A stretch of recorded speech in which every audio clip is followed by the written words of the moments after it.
every kid's dream is to win Augusta. And when I think of Jack Nicklaus and Gene Sarazen, and now I can think of myself, because when I go there, I'll be up there in the champions locker room, which I've never been to. So here's my chance to go up there and be with all these great players, and it was something that is the greatest thing I've ever done. When I drove up Magnolia Lane Sunday morning, in my mind was going out to play the best round of golf I could go out and play. Then I started thinking about the day and what was ahead of me, and I tried to just pretend, as everyone says, just like it was another day. And of course, when I got, to the golf course, I hit two of the biggest snap hooks on 1 and 2 I've ever hit, and then I kind of settled down, but I was pretty nervous.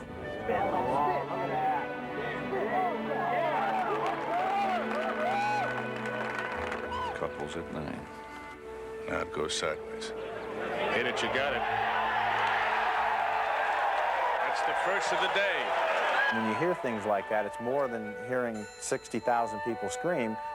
It made me feel like here I am at Augusta, playing great, and I've made the only birdie on probably the toughest par 4 there, so that got me charged going to the back 9 also.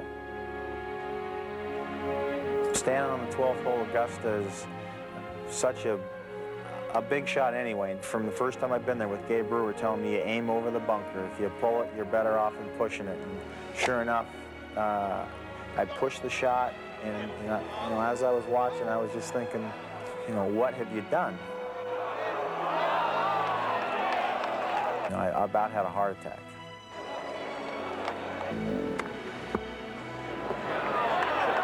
Any good? How about the reaction? Fred Couples for birdie. 7 feet, just outside the right lip. It's a double breaker. It'll move right at the hole, left at the beginning. Yes. What a great putt. On 17, I've had probably the biggest putt of my life, a putt that some people have seen me miss before, and this time I knew I was really going to make it and hit a convincing putt that would really clinch a Masters for me. And I rolled it right in the middle. I gave it a little fist because I knew right then that I'd won. You look at the world's #1 player, without a doubt, right now, Pat. Now he's going to show you some emotion.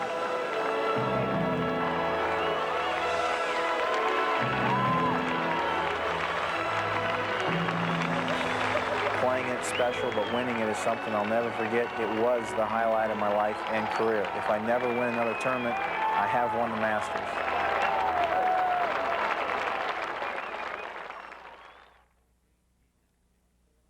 From the Augusta National Golf Club in Augusta, Georgia, CBS Sports proudly presents the 1993 Masters Tournament. Well, it's a Sunday of splendor at golf's most enchanted theater. Happy holidays to you from the Augusta National Golf Club. David Logan's lyrics to this music read, "Augusta, your dogwoods and pines, they play on my mind like a song. And it's a day like this, deep blue skies and warm Georgia sunshine, that assures you you'll never forget Sunday at the Masters, where the world's most famous golfers meet again."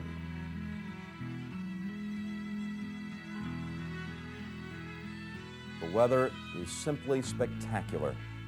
Sunny and warm, 80 degrees, the warmest weather of the week.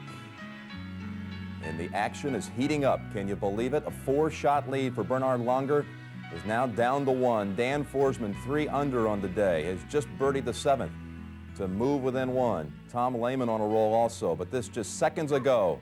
Forsman at the 7th. That got him to 8 under as he approaches the par 5 8th, only 1 back of Bernhard Langer.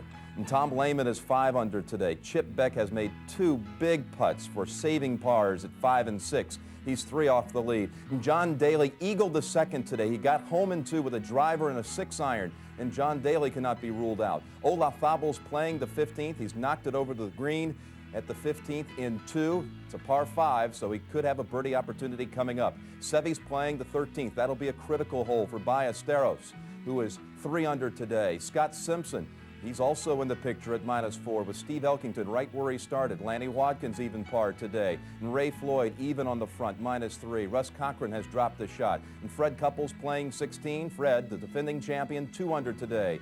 Greg Norman not making the Sunday rally many expected. He is 1 over today, 2 under for the tournament. Anders Forsbrand, what a pace he set. He shot 66 earlier today, did Forsbrand. And let's go out live now to Ben Wright at the 15th. And Jim Olatharbel pitched to this point from behind the green, and this is his birdie putt to get to 5 under. Coming down the slope, I don't know what caused him to back off. There's very little noise here. This is very fast.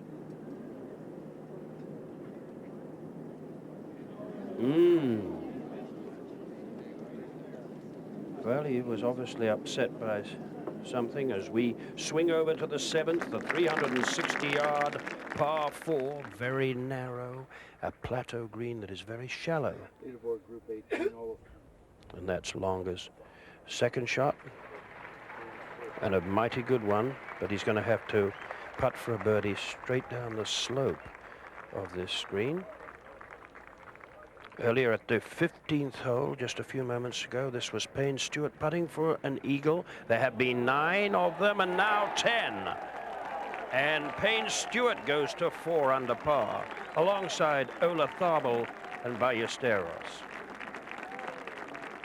And we swing over once again to the 7th, and Chip Beck, who came out of the starting blocks absolutely running hard, birdied the 2nd and 3rd holes, but then it's been a struggle as we go over to the 12th, beg your pardon, 11.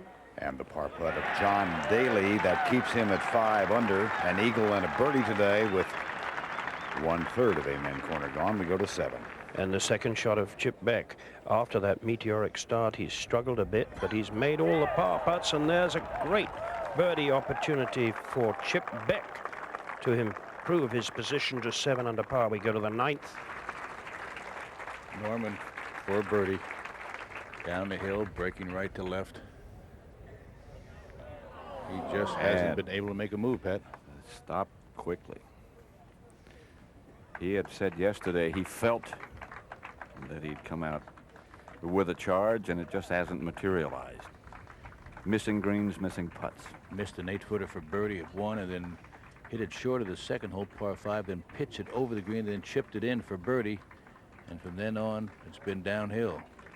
That certainly was the highlight. But Bogeyed the 4th, and then for his length, he bogeyed the par 5 8th hole. the back 9 still remains for Greg Norman. Just for par. Back 9 remains, but he has to look at something like around 30, at least 31. Certainly capable.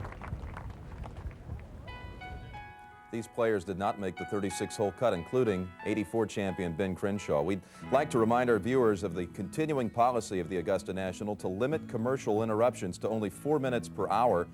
This policy is enthusiastically endorsed by our 2 longtime sponsors, Cadillac and Travelers. Well, this tournament started in the dew on Thursday, 8:15 in the morning. 3 legends, look at them. Sam Snead, Gene Sarazen, Byron Nelson, all meeting at the first tee and introduced by the Augusta National Golf Club chairman, Jack Stevens.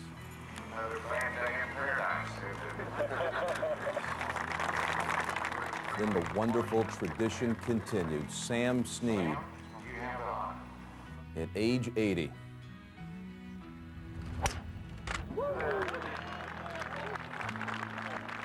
And then 91-year-old Gene Sarazen ripped it right down the middle, and the Masters was underway.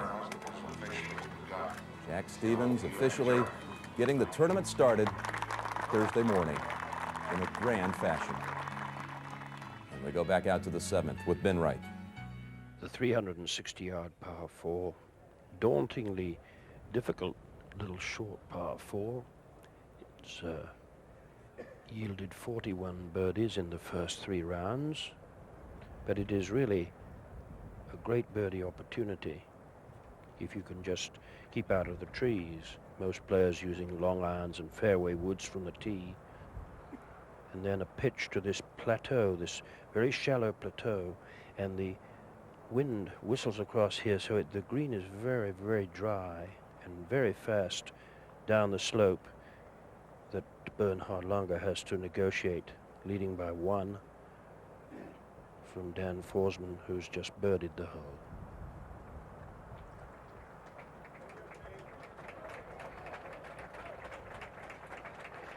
Langer has won a tournament on the European Tour in 14 straight years, second only to Seve.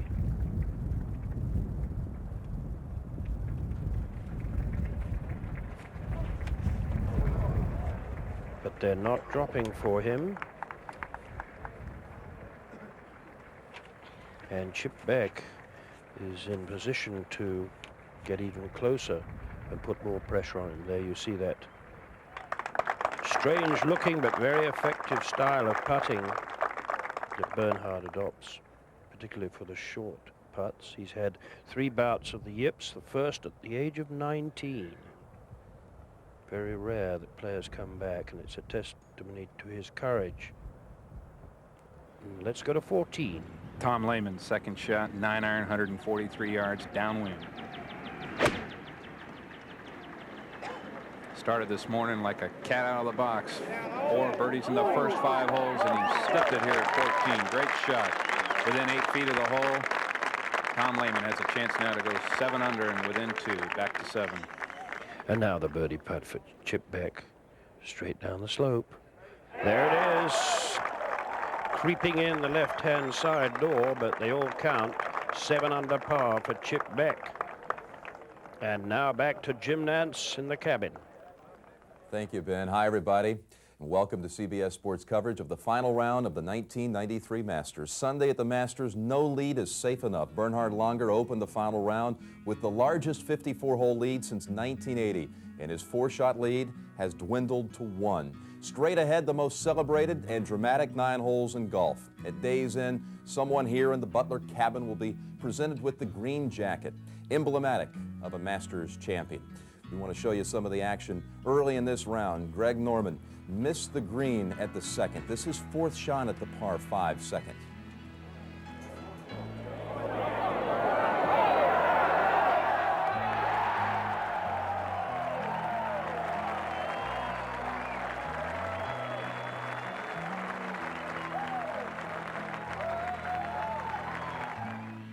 At 1, Langer putting for par. He came up short of the green in 2, chipped it over, and for par, not at 1. So he dropped a shot at the first.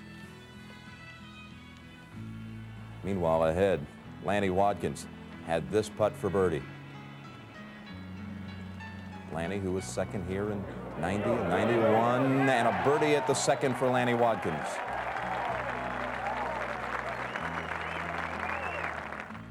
Langer in the front bunker at the par 5 second. Here's his 3rd shot. He's brilliant out of the bunkers. And that set up a birdie, so he got back the shot he dropped at the first. Chip Beck got home in 2 at the 2nd hole. This putt for eagle.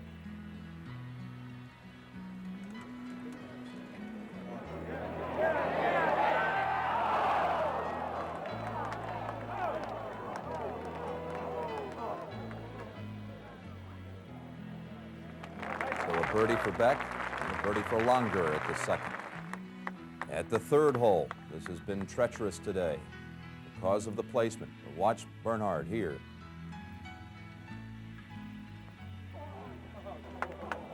He missed that putt and settled for par at the 3rd. Again paired with Beck. Chip with this for birdie.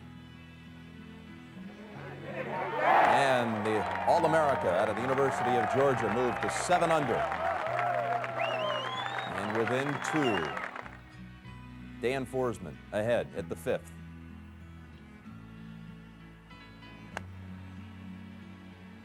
Forsman had birdied the 2nd.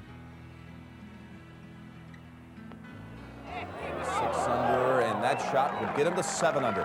Birdie at the second, fifth, and you saw it when we came on the air, a birdie at the 7th. Dan Forsman's within 1. Bernhard Langer, the winner here in 1985, leads by a single stroke over Forsman. Chip Beck 2 behind. Tom Lehman.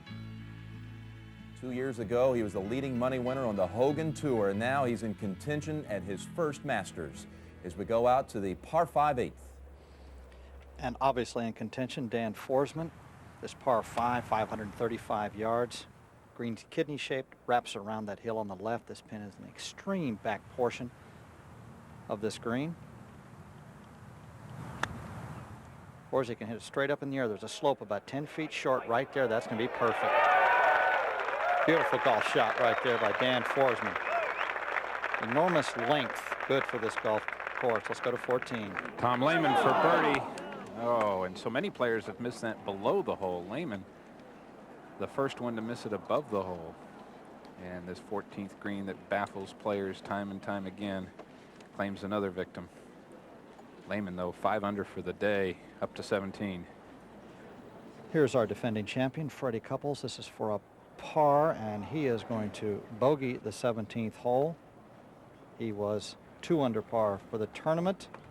And drop back to -1 in the red numbers, defending his championship. Great piece there on Freddie Couples, our opener show. That was wonderful. As Bernhard Langer has got a slim 1-shot lead.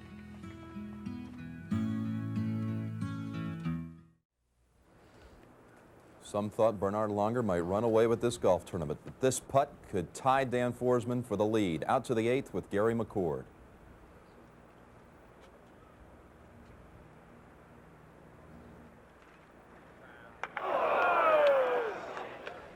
Oh, that pin is back in the left-hand portion of the screen. Everything feeds from the top right of the screen down to that position. Let's go to the 9th hole.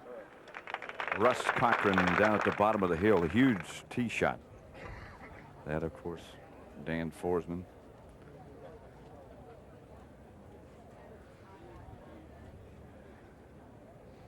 That was a big opportunity missed right there, Pat. Gary, what's his putt look like up there? This is Lanny Watkins here on the 8th hole. Kenny, this is the best possible spot you could get. And then on this green, it's kind of coming back up the hill. Little right to left break. Lanny is even par for the day. We get to watch Forsman coming in, Ken. He hits the ball very, very long with his irons. Turned into a fairly decent driver now. Be interesting. Laney is now within 4 of our leader, Bernhard Langer. I thought these two guys had come out burning. I thought that Lanny Watkins and I thought that Greg Norman would come out firing and try to take hold of this tournament, but Dan Forsman, very quiet kid. Chip Beck, very quiet kid. They've come out and they've made the run at Bernhard Langer. It's just kind of hanging around at even par.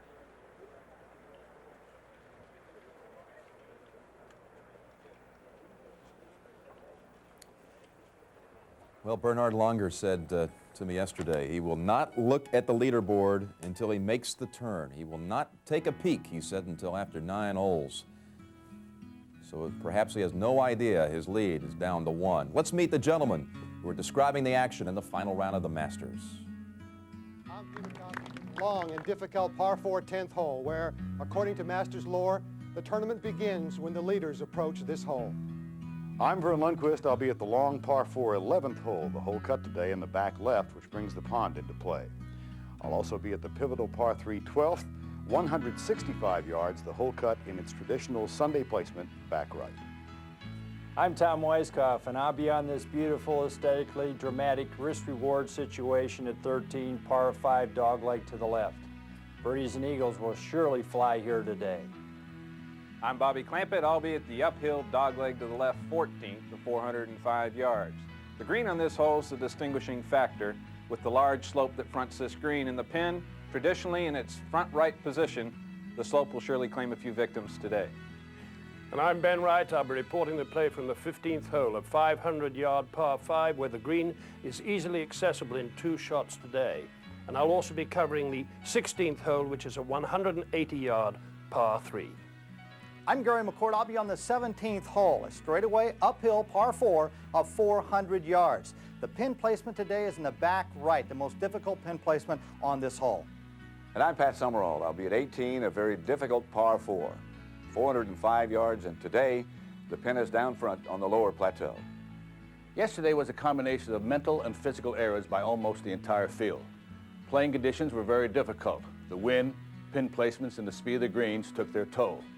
Of the last 4 groups yesterday, Chip Beck equaled par and Bernhard Langer shot a brilliant 69. The other 6 leaders combined were 15 over par and continued to move backwards. If anyone is going to catch Bernhard Langer, it will take some exceptional shot making. You may outplay him, but you will not outthink him. All right, Ken Venturi, and the final 5 pairings, the 2-14 pairing, Greg Norman, who's -2, with Faxon, who's 1 under. Maggart, along with Zeller. Elkington has just made a birdie at the 9th to move to -5, playing with Cochran. Dan Forsman 1 off the lead, playing with Lanny Wadkins. And the 250 pairing, the final twosome, Langer and Beck. Back to Gary McCord at the 8th. Bernhard Langer just about the same position that we just saw. That's going to roll down the hill. Now it's going to come back up the hill. That's going to be a very difficult 15-footer right there. And let's go to the 9th hole. Elkington just a moment ago. Just enough to catch the bottom, but to go to 5 under and don't set off the elk. That's the part you're looking for, that bottom to 12. John Daly for birdie.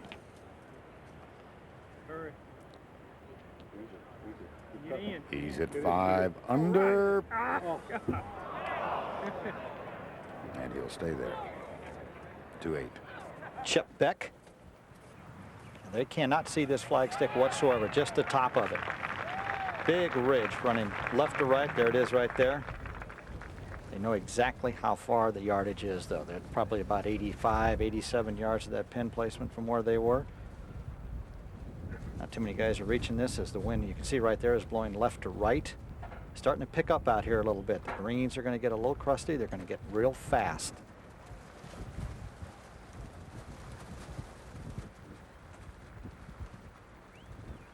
Bernie will go about his business very methodically, to say the least.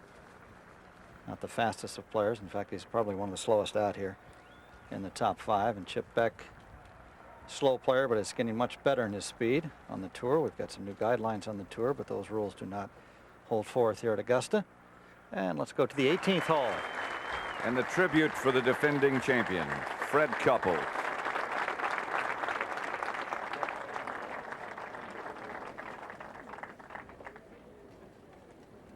Defending is tough anywhere, but at Augusta, even more difficult. I don't Over believe. than- excuse me, at 9, Ken.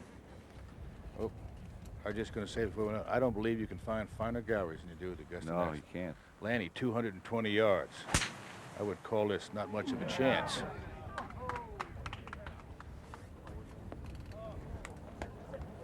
Look at this. Jumped it up over the bunker, over the green. From there, I'd call that a pretty good shot. Yeah, I would think so. He's in the log cabin. Back at 8. Yeah, that green's not meant to be hitting forwards out of the trees, too.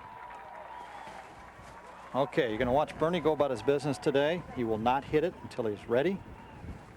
Sometimes he has the speed of a warm lava lamp, but he gets the job done. You will not outthink him out here. He will make all his decisions, and when he's ready to go, he'll go. Now that famous take your pulse grip here, where he reaches down and finds a pulse, hits it between heartbeats, and goes.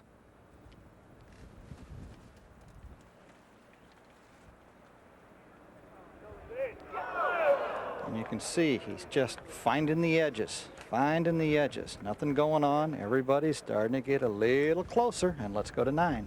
And one of those getting closer, Dan Forsman at 9.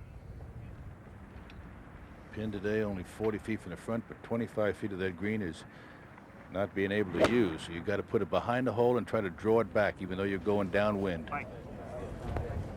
Come back a little bit, and he's on the second shelf. That's going to be a big breaking right to left. 15.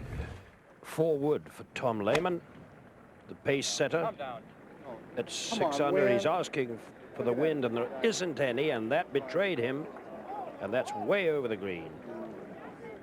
He failed to birdie the 13th hole, and now to 14. Seve Ballesteros chipping from off the green.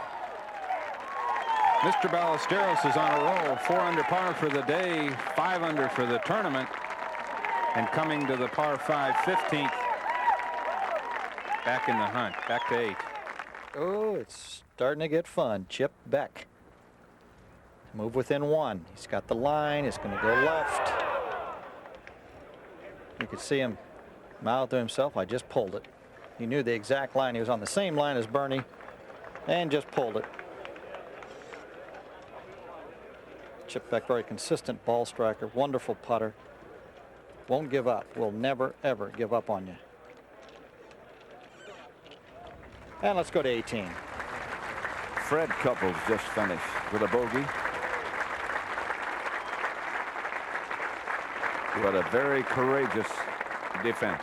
He of his finished the title. tournament, had it even par. He finished bogey 17 and 18, but what a standing ovation he got, well deserved. You know, you get a lot of applause. It's like the old we used to have. There's no yelling. It's just great Right. applause. Back to 15. And the problem that confronts Tom Lehman, he's pitching from about 25 yards, and he's got to come up over the crown of the rise with very little room on the green with which to maneuver the ball between himself and the flagstick. In fact, he's got 8 yards from the back of the green to the flagstick. So he's got to decide whether he's going to try and run the ball through the fringe or pitch the ball on the green. Back on the 9th. And this on the tee, and Chip Beck. 435-yard dog leg to the right. It goes from right to left, but when you get on this tee, it fades itself out to the right. Get over there for me, Dan. Get over there. Well, did it? Didn't sound like it. He's got the left-hand side of the fairway, which would have to come right straight over the top of the bunker. Back at 15. Tom Lehman, he tried to run it through the fringe and it didn't work. So it looks like he may only make par at the par 5s back to the 9th. On the tee, the leader. 9 under, he leads Forsman by a stroke. Beck by 2. The ideal position is take it just inside the right-hand trees and draw it from right to left and catch that slope. The applause would indicate he was successful. Indeed, he was. The results. Those are the last 2 of the day. Beck and Langer. Up in front of them at the green, Dan Forsman. Dan took the safest way out, even though he did not have a long shot. He had 140 yards, but anything about 15 feet short of the flag or backing up will go back a good 40, 50 yards down the hill. So in his defense, being at 8 under par, he played the right move, and he got a pretty good teach from Lanny Watkins' chip.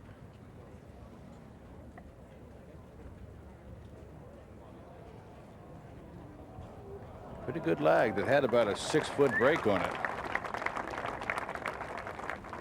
I'd say that's a very good putt. A little bit harder, and that could have been. We would have had a tie. Well, from that distance, you're really trying to get the speed and not really trying to get a go at it. Just somewhere around the hole and get lucky and maybe go in. But good 2-putt. So Forsman remains 1 off the lead, held by Langer. He's at 8 under. Beck at 7. Lehman at 6.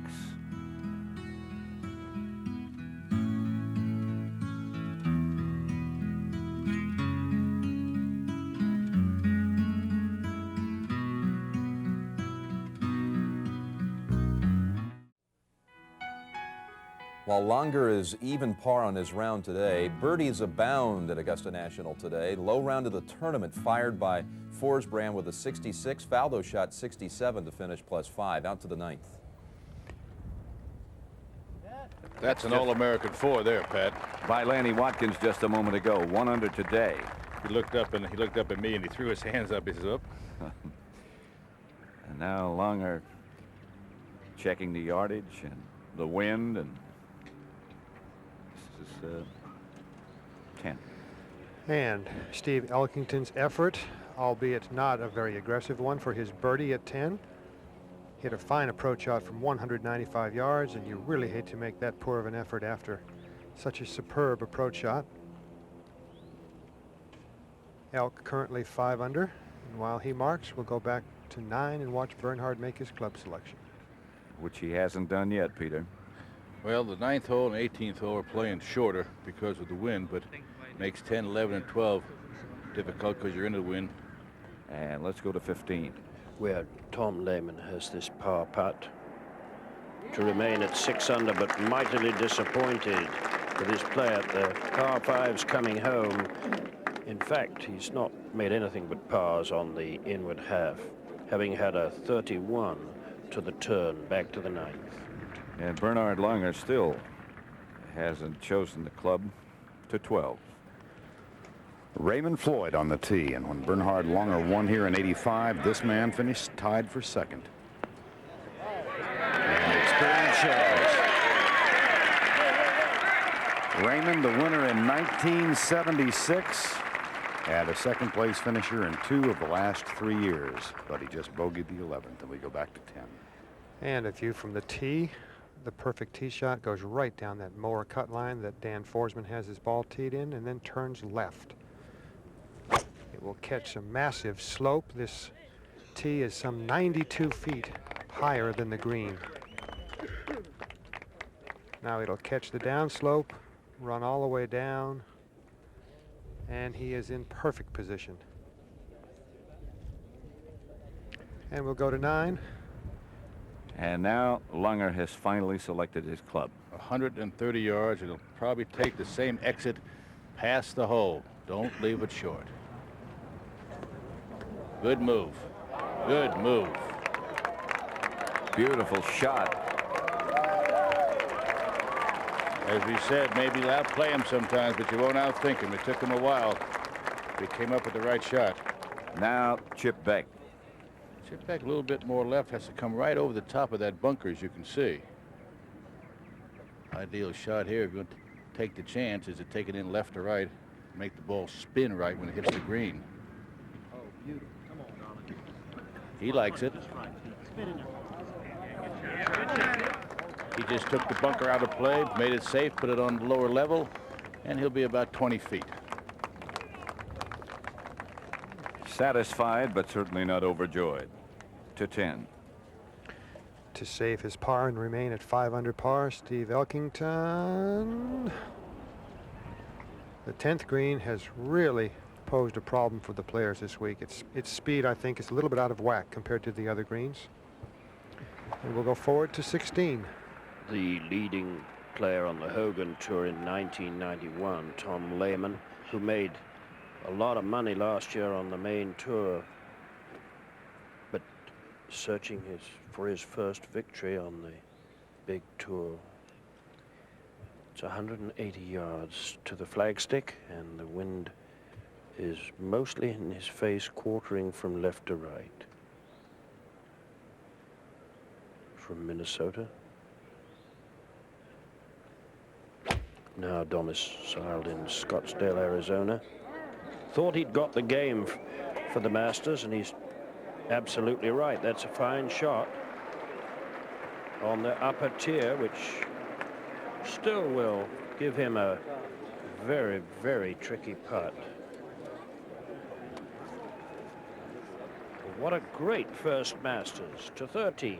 Earlier, John Daly for birdie. Mr. Daly has just moved to 6 under for the tournament.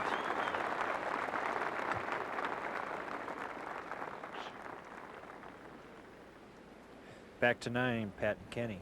And the last two participants, Chip Beck and Bernhard Langer. Langer at -9, Beck at 7, with Forsman in between at 8. That's been a very popular position today, Pat, on this green, the right-hand side of the hole. I don't think I've seen one ball to the left of the flag all day. And this breaks about almost about a foot. When it dies, it really spins to the left. Most of the time, most of the players have not given it enough break. And the greens are speeding up. The wind is picking up a little bit, and they're faster. 15. 70-yard pitch for Seve Ballesteros, who's backed off it once. He was in the left rough from the tee, and this hole has dealt scurvily with him, and there you see the ripples telling the sad story. He didn't even make it to the bank. Of course, in 1986, he dunked his second shot with a 4-iron into the water when, unnerved by the roars of acclaim for Jack Nicklaus. But it was the tee shot that cost him. Back to 9. Beck for birdie. Notice only 20 feet away how he leaves the caddy, holds the pin in. Now that ball should have gone more to the left. He pushed that against the hill and it just didn't take the break. That's the first one on the top side we've seen. And Bernhard was really watching that. He has just about the same line. Ken. From 195 yards, perfect position in the center of the fairway, Dan Forsman. While he waits, we'll go to 12. Ray Floyd, birdie. Attempt, not there. He'll stay at 2 under. Back to the 10th. Dan, I think, has now made up his mind. It's absolutely critical that you make up your mind. You cannot hit a good shot if you're indecisive. And you see the motion by Dan indicating what is really happening. The wind is swirling here. Kenny, any tips for the players in making their decisions in the wind? Well, what happens, Peter, is they're below the trees and they don't feel the wind, but you look up and the top of the trees are blowing all over. So, and he hits the ball high and he has to pay very good attention to the wind.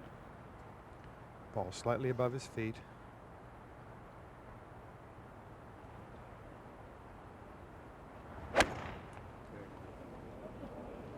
Starts it out well to the right, asking for it to bite.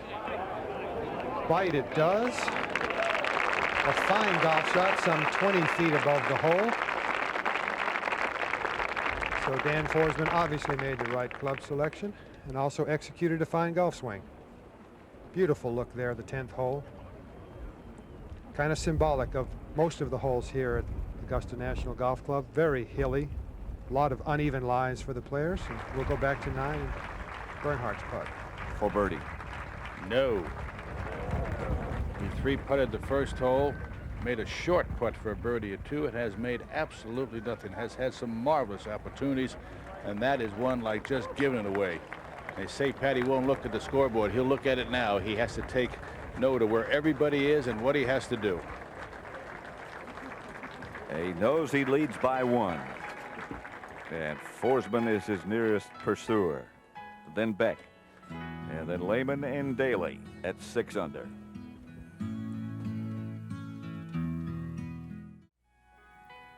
You see Chip Beck 2 back. He won the par 3 contest on Wednesday. No one's ever won the par 3 contest and the tournament in the same year. And we go out to the 16th with Ben Wright. This is a huge break to the left and hugely fast. It's almost a sort of semicircle, really. There you see how difficult this putt is. And a very good effort to 10. On the tee, Bernhard. Good balance. Good results. He'll be right down the left-hand side of the fairway. He will, however, have to contend with the huge pine tree that hangs out over the fairway as we go to 14. John Daly's second shot, 142 yards with a wedge. And a fired up John Daly in the hunt here, 20 feet for birdie.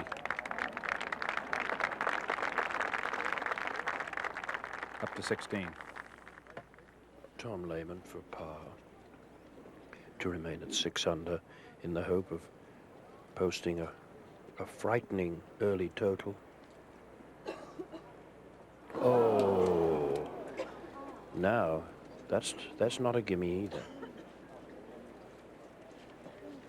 So the brilliant run on the outward half of 31 has foundered in a big way. 6 pars and now this for a bogey on the inward half. But it should be emphasized that this is Tom Lehman's first Masters, and what a distinguished effort. So he drops back to 5 under behind John Daly at 6, and we go to the 10th, where Dan Forsman has looked this putt over from every conceivable angle. It is a left to right breaking putt.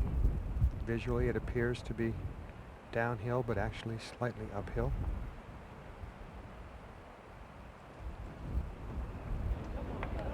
And there you see the effect of it was really an uphill putt. Not enough speed to carry the ball to the hole. Another disappointing effort on the 10th green after a superb second shot. And Lanny Watkins, you see, marking his ball.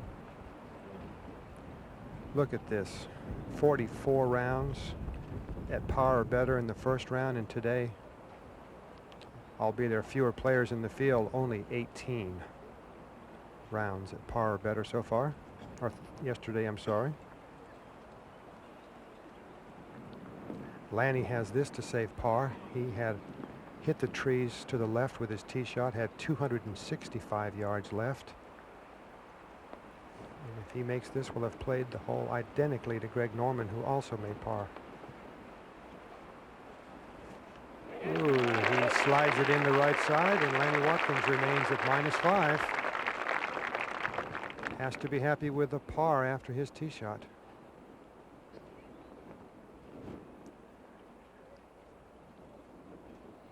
And we'll move forward to Payne Stewart.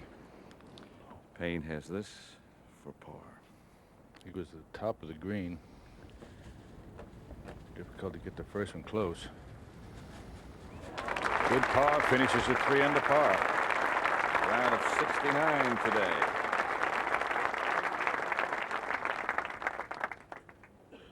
Solid tournament for Payne Stewart. 211. And back on the fairway, this is Russ Cochran.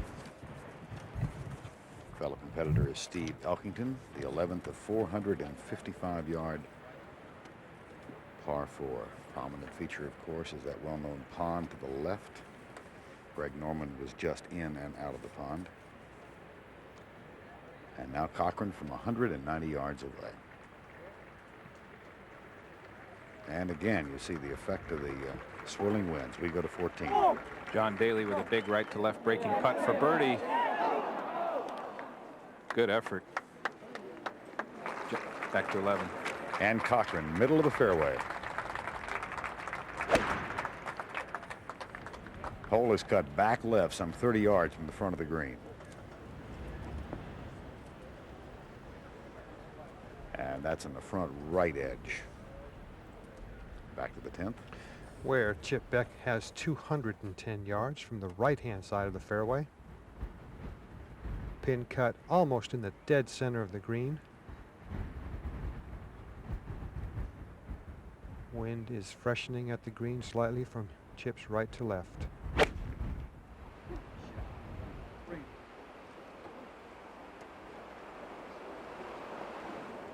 And that has come up short. So Chip will have that bunker shot as we go to 11. And the wind again playing havoc as Steve Elkington tries to make his club selection. Has now done so. He's at 4 under, and he's 180 yards out.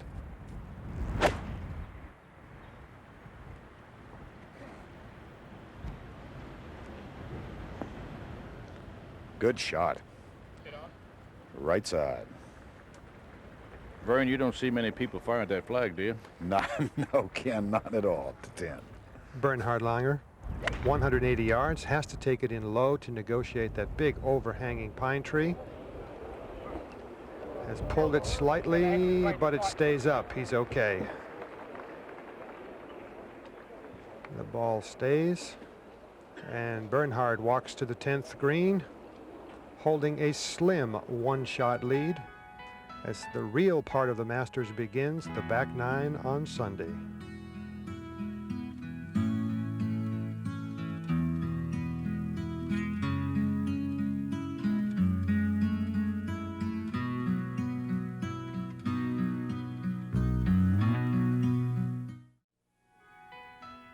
Well, you see at the bottom of page 1, Jose Maria Olazabal, he finished up with 5 straight pars, shot 68 today, and has posted now a 4-under par score for 72 holes, 284 for Olazabal, the runner-up back in 1991. Seve, by the way, took a double bogey 7 at the 15th and has dropped to -3, and we return to Peter Kostis out at number 10. Peter? Thank you, Jim. Chip Beck has sized up the situation. Everything depends on his lie, which most of the time here at these bunkers is quite good. Oh, nicely played. Nicely played. Chip Beck and Bernhard Langer, I think, a perfect pairing for each other. They play similarly as we go to the 11th tee. And Dan Forsman. You see it's an uphill drive and then hits the knoll of the hill. Gets a bit of roll, though not as much as in previous years because of all the weather here, the rain we've had. That's safe on the left side. We go to 17. In desperate need of a birdie, Tom Lehman from 140 yards away. Oh, good looking shot right there, and that's going to end up by the time it gets done rolling down that little hill about 12 feet away. This par 4 is 400 yards. It's up the hill, the one with Ike's tree on it. Now let's go back to the 10th hole. Peter, what do we got? Well, we got Bernhard lining up his birdie effort. Gary, it's a slight left to right break. Looks like it should go left, but it doesn't. We'll go to 15 while we wait. Leaving nothing behind. Registering on the Richter scale, John Daly's drive. It's huge, but it's 5 yards shorter than that of Brett Ogle in the couple preceding. Back to 10. And Bernhard, as always, looking and looking, tends to overread the break and misaim a little bit left on left to right putts. That's his big nemesis with the putter. It's an optical thing.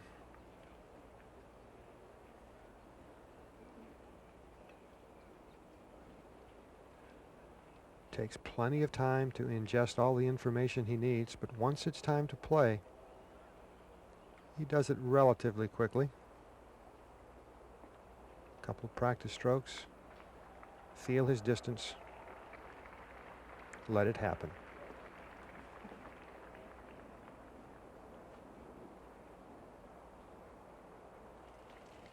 Slightly off the green, allowed to leave the flagstick in. And an example of one of the great strengths of Bernhard's game. His distance control is so good with his irons, with his chip shots, as well as with his putter. So he stays at 9 under par. And there you see the field. 45 of 68 Americans made the cut. A slightly higher percentage of foreign players made the cut. And the amateurs shut out this week. Now, to convert his par 4 and remain at -7. Chip Beck safely in as the players head to the beginning of Amen Corner. We'll go there now to 11. And this is Steve Elkington. He has a putt for par. Russ Cochran just bogeyed this hole to fall further back off the pace. He's at 1 under now. Steve Elkington, Australian, playing in his 3rd Masters golf tournament at Augusta and acquitting himself quite nicely. However, back-to-back 3 putts on 10 and 11.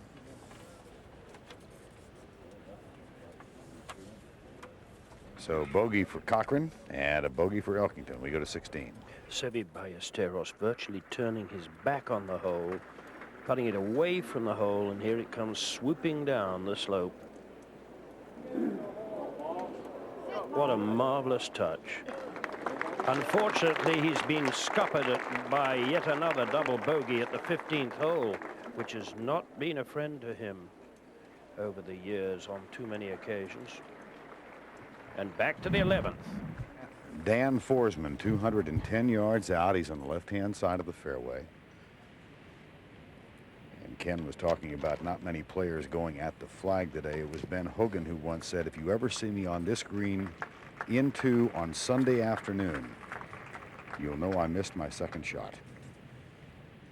Not uncommon to see players bail to the right to keep dry.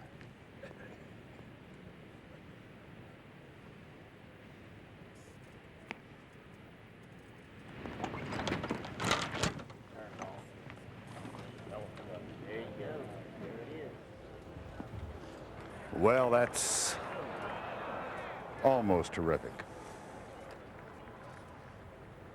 Bunker. But he had a run at it. Now Lanny Watkins from 190 yards out. Turning ball. Good shot, Lanny. Good shot for Lanny Watkins, who is 5 under par, 1 under on today's round. And we go to 17. A must. Tom Lehman. Now that's going to break to the right. He is going to remain at -5. Made a great run. A wonderful tournament. Tom Lehman. And let's go to the 15th hole and John Daly. Absolutely. Grip it and rip it with a 7-iron, but he hit it fat from 190 yards. Will it make it? Ooh. There we are. It's in the hazard, but it's dry. That wasn't his best. Hit it very fat indeed. Lost the club almost completely. But he's still got a very good birdie opportunity because his touch is wondrous. The hands of a blacksmith, but a miracle feather-like touch around the greens. There you see. The par 5s is -8 coming in to 11. Chip Beck on the tee.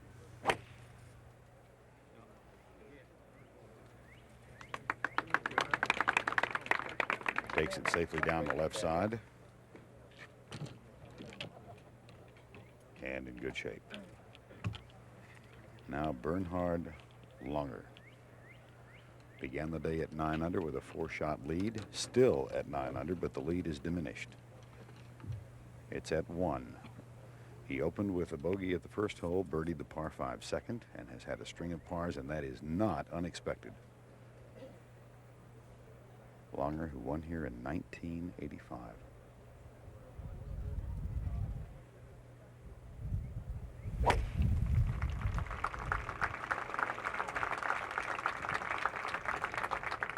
That's going right. Trouble for Bernhard Langer. Somewhere back in the gallery. To 13. This is the second shot, 200 yards left for Greg Norman. Water in front. Bunkers left, deep swale left. Probably a 4-iron. Never got started, but is it still too late to mount some kind of a charge? Unfortunately, I think that depicts his play today. Into the water.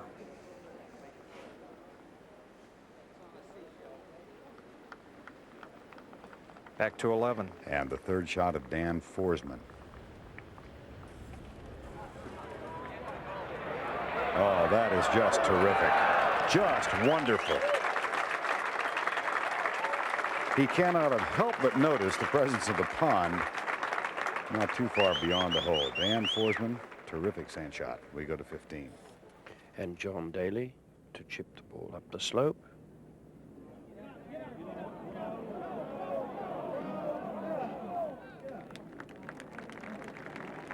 Well, he just got it up a little too much, I think, to run it out fully, but he's got a pretty fair birdie chance coming up the slope. And now Dan Forsman to save his par, aware, I think, that Langer is in trouble. We go to 15.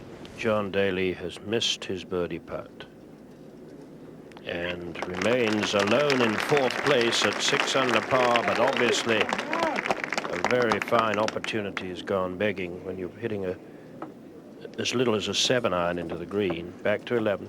Forsman to save his 4.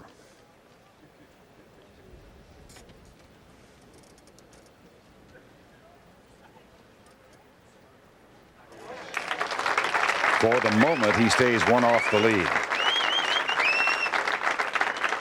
And that's a terrific up and down for Dan Forsman.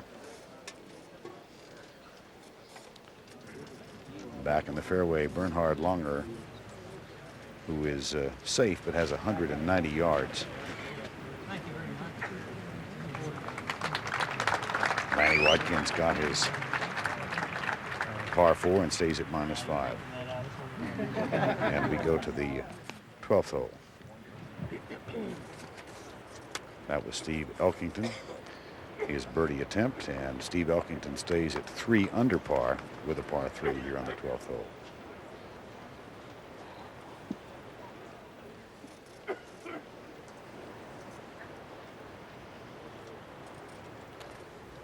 Back to the 11th, Chip Beck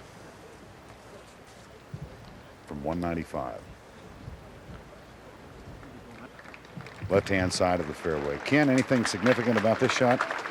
Yes, Vern, what happens here is that Beck has put the water to his back, and Langer is on the right-hand side, which is facing the water. Beck can bring it right to left and take the water out of play, but Langer, I wouldn't be surprised for him to miss the green on the right-hand side. If he does, it would approximate the shot from yesterday. We go to 18. Tom Lehman. From 135 or 40 yards out of the old practice fairway. Out with the gallery. Look out. Look. Oh, what a good break. It jumped backwards. He could not get that ball close. Coming over the bunker downwind, and he only had about, he didn't have 25 feet of green to work with over that bunker. From where he was, very respectable. You're right, Pat. The thing I thought, after he went to turn at 6 under, then par 10, 11, 12, I thought he might have been the man to watch. Back to 11. Chip Beck, second shot. And he's 2 off the lead.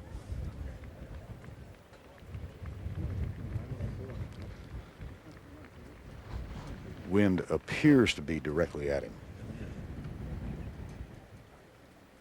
That's at ground level.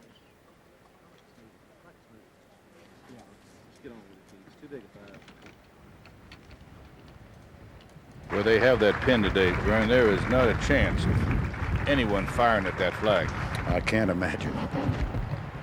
30 yards back left. You've got the pond, you've got bunkers behind, and Rays Creek beyond that. Well, we have used the word methodical to describe Bernhard Langer. The same could be applied for Chip Beck. Slow would be a good word, too, you know. I was going for the euphemism. Here. Got to cut it short sometimes. I do appreciate having you around. Here's Beck.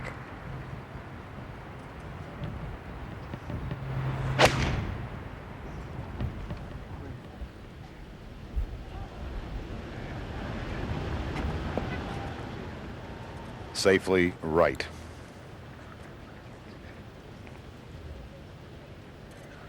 And at 12,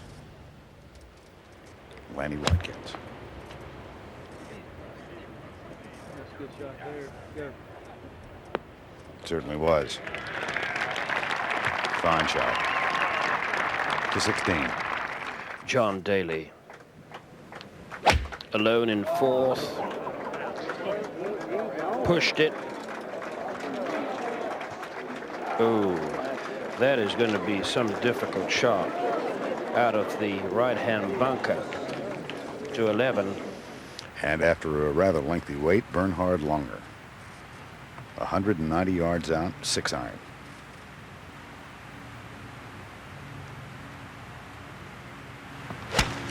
turning ball. All over the flag. Get on it. Right on the stick. Oh my. He's safe. Dan Forsman at the 12th.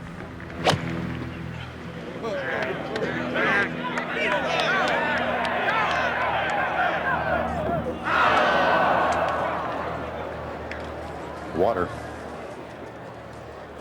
Not the first we've seen. Dan Forsman has found Rays Creek. Bernhard Langer is safely on the 11th green, and he has a one-shot edge. 35-year-old Bernhard Langer, his lead about to enlarge. He's from the Bavarian area of Germany, grew up in Anhausen, on a 9-hole golf course, started caddying at the age of 7, turned pro, an assistant pro at the age of 15 back in 1972. And Ken Venturi, let's take a look at this golf swing Dan Forsman a moment ago at the 12th. That's the mistake of all. He's going at the flag and he catches a little bit fat. You've got to shoot this. He's only one shot back, the middle of the green, takes it up high, and he just kind of just lifts it up, and you got the swirling winds, and we've seen this year after year after year. This is a case, Kenny, of misclubbing? No, I think he's got the right club. I think he just mishit it and the thing fluttered. But to me, there's no pin on the right-hand side. It's the center of the green. He'll leave there he'll be 3 shots behind Langer when he leaves there now. And how about Langer's second shot at 11? That had to surprise you. Tom Lehman for par. Ooh. As we said, Pat, 6 under at the end of 12. Yep. He doesn't birdie 13, 15, and then 3-putted 16. He'd like to have had those holes over, because if he could have posted 6 or 7, he might have been the winner. 11. Chip Beck, second shot.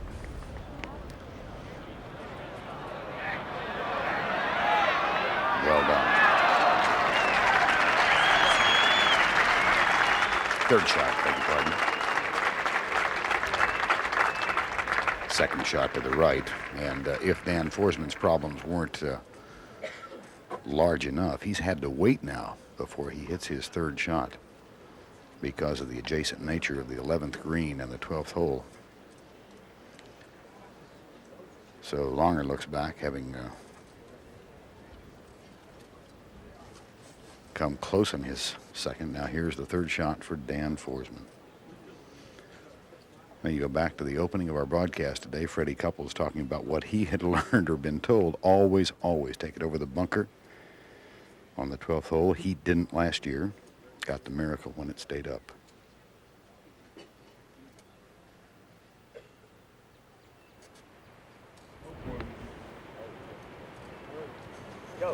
Go, hurry. Stay up.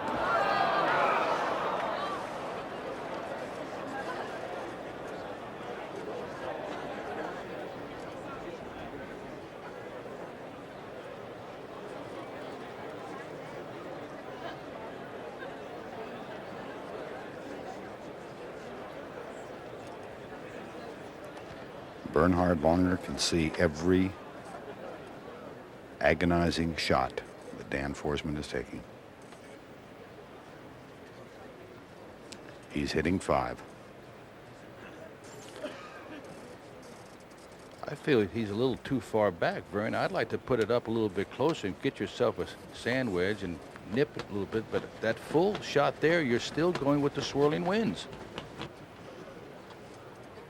Langer waits and watches.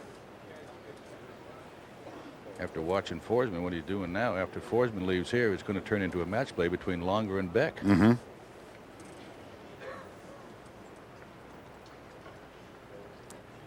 Fifth shot for Dan Forsman.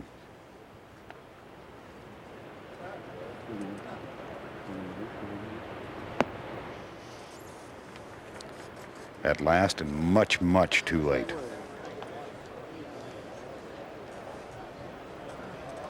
Well, that really changes things for Bernhard Langer. You know, Vern, watching Langer's shot there, I go back to many, many years ago when I first played here, thinking of demerit. If you hit it left of the flag on the final day at Augusta at a number 11, You're either not very bright or you hit a 30-yard pull. We'll leave it at that. It was some pulled shot by Bernhard Langer.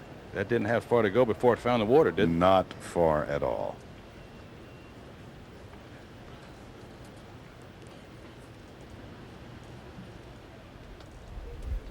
Langer, well, it's been an amazing 2 days for Bernhard Langer. Yesterday, he was wide of the green on 11.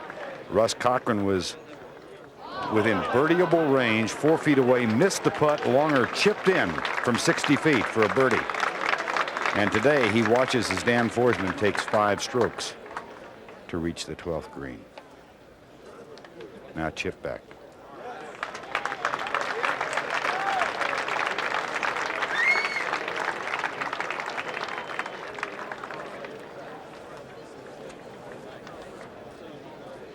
To 16. John Daly, an unenviable shot earlier, all the way down the slope. This is really remarkably well played. He couldn't aim it at the hole for fear of going in the water. And really, that's a very, very good golf shot he's played there, leaving himself an uphill putt for his par to remain at 6 under and alone in 4th place. Just a straight uphill putt.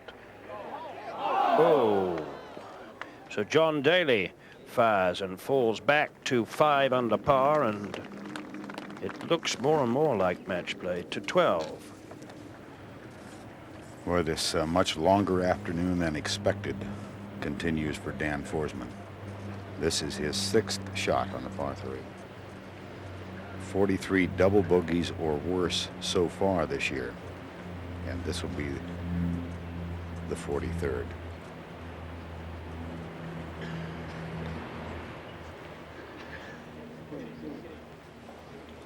It'll be a quadruple bogey for Dan Forsman, and one that will remain in his memory for as long as he lives.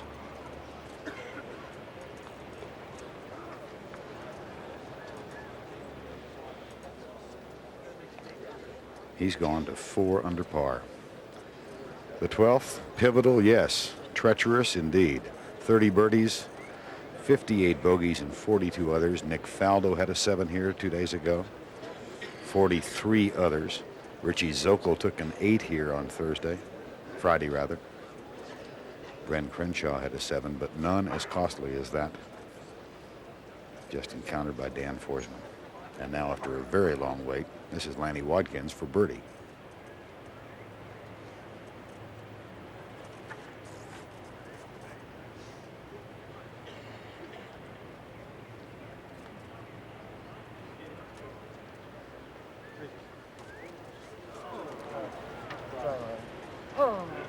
He'll stay at 5 under.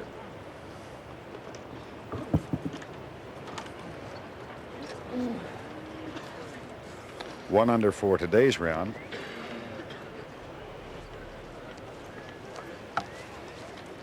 And back on the tee, Chip Beck and Bernhard Langer.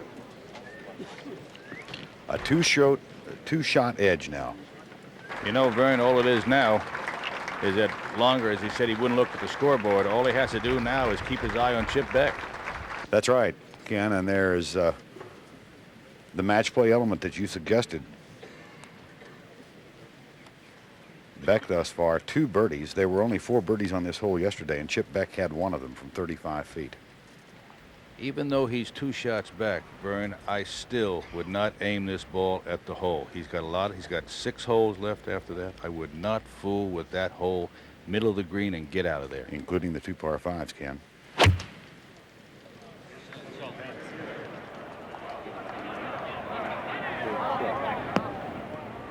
Oh, terrific.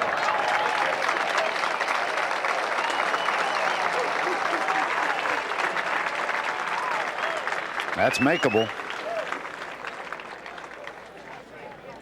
Now, I'm sure, Ken, you expect Langer to take it over that bunker. There's no doubt. I mean, as much as I believe he pulled the shot at 11, if it goes near the hole at 12, he's pushed it. You can't believe how much distance from the front of the green to left side to how much distance that goes back at an angle of how much the distance between the back of the right side and the front of the left side are. Yeah, it really drops off. See that tongue in that bunker right there? Right at the right-hand side of that tongue is his angle, right at the right-hand back bunker. He's going to let the guys tee off on 13. Well, he's casual about things. We go to 13. Tom? And on the tee, Dan Forsman. This is a par 5 again, dog leg to the left. Big concern is left because that's where the water lurks. And he has turned it around the corner just perfectly. Beautiful drive. Back to 12. Or Bernhard Langer, a winner here in '85. Among the other responsibilities he's had this week, he's been hosting a television show for German television every day with Franz Beckenbauer, the former international soccer star. Hour and a half before he teed off, they were talking about the chances today of Bernhard Langer winning his second.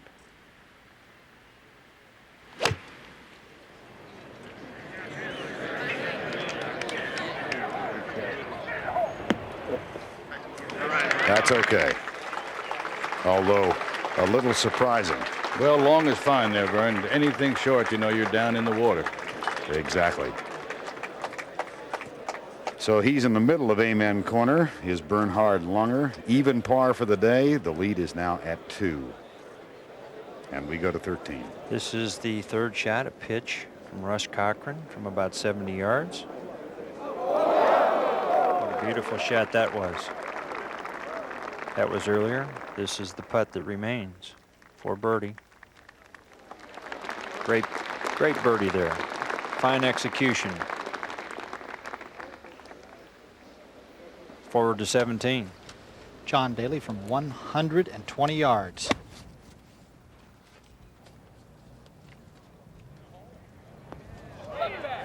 Ooh, beautiful right there. He's only got about 6-8 feet left. 5 under, trying to get to 6. Let's go to 15. And the second shot of Raymond Floyd from 200 yards out with a 4-iron. Raymond at 3 under par just as he started. And you hear that 4 right, the Bond with quite considerable frequency over on that right-hand side. But that's the bailout area. To 18. Ballesteros, par putt.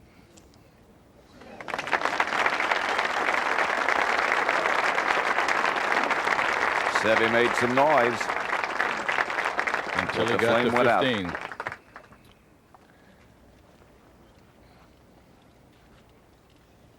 Corey Pavin playing with Seve. And that's for par as well. Both players with rounds of 71, both finished 2 under par for the tournament.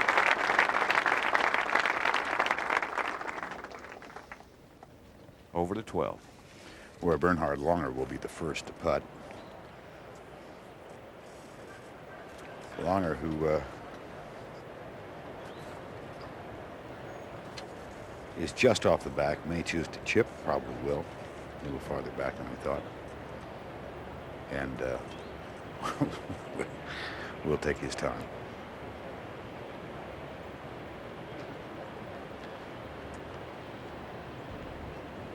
Again, he often chooses to chip without the flag in the hole. I think he'll put it back in for this one, though. Think so? Yes, I believe. With the water in the back and everything there, I wouldn't take it out. No, I need all the help down there by that hole I can get now. Won here, as we have told you many times, in 1985, and it was in that year Curtis Strange had a 3-shot lead with 6 to play. We go to 17. John Daly, right to left. Just absolutely powered it right to the break. No, if he could have got a couple, if he could have got to 7, at least posted and scared somebody.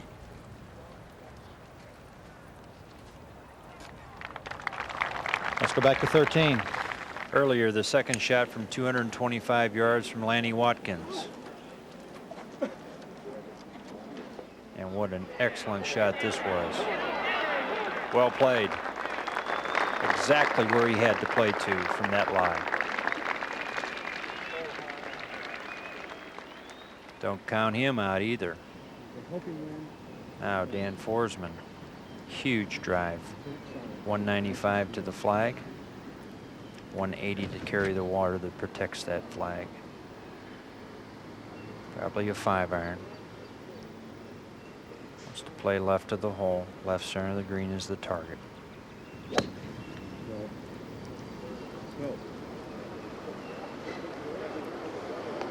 And that's where it is, and excellent execution to 12. Langer.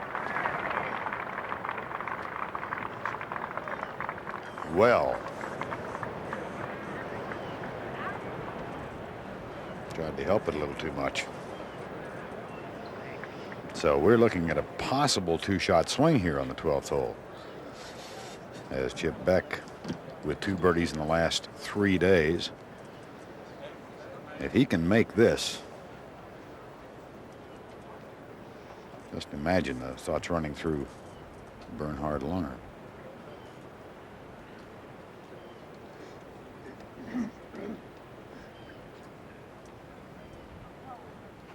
While we wait, we go to 15.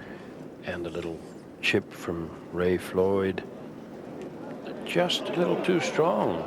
Not a good one by his standards, which are impeccable. Back to the 12th. And Chip Beck. For the moment, 2 back.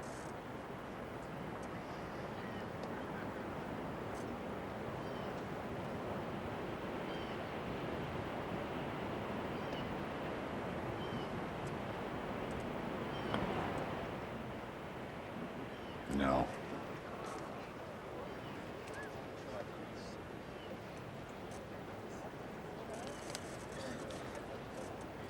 Back to Langer. And this gallery that surrounds this part of Amen Corner, the action, of course, is gone off of 11 because this is the last twosome of the day, but they have remained. And they're probably 185, 190 yards away from the green. This portion of Augusta National, the one green that is inaccessible to galleries, they have to watch from a distance. And they are watching a man who's trying to win his 2nd green jacket, and he has about an 8-foot putt to save par. And remain 2 up. Vern, he needs to make this to build his confidence. He missed a very short one at number 9, as you saw. He missed a short putt for birdie at 7. He needs to get 1 putt in to at least say, yes, I'm okay, I can make it. He can't keep missing these or he's going to lose his confidence. Mm-hmm.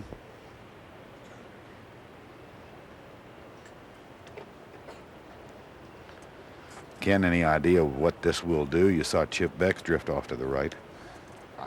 I know he had a different angle, but I don't believe this will drift at all. I think this is dead straight, and this is just look at the center of the hole and hit it dead straight.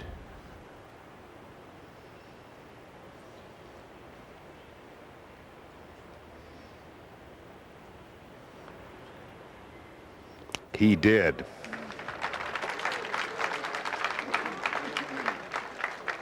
And there's a bit of a sigh of relief for Bernhard Langer, who remains for the moment 2 up. Chip Beck has this left for his par, and we go to 13.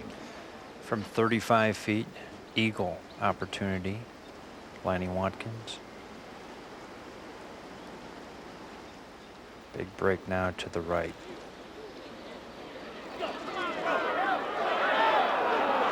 That was a wonderful effort, though. 4 is still a good score, Lanny. A lot of holes left. A lot of things may happen. Back to 12. Chip Beck for par. He stays 2 back with a 2 par 5 still to come, both reachable today. 13 and 15. I saw it going right all the way. As they head to the 13th tee.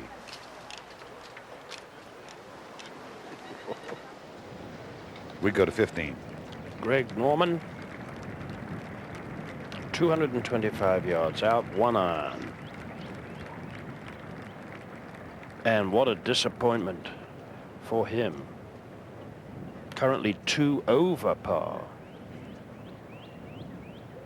And Since he started at 3 under, that's 5 over for the day. And that will stay up and give him an eagle opportunity to get back to level par, but we'll go to the 13th. That was the eagle effort for Dan Forsman. Still a good 4. A good comeback after that disaster that happened to him just back 1 hole at number 12. And on the tee now, Chip Beck. He's on that left-hand side of that tee marker, so that means that he's trying to pick a target. Right where the shadows are in the middle of the fairway is his target. From there, he wants to turn this ball, hopefully, right to left. From there, the slope can accelerate this ball and he'll pick up some yardage.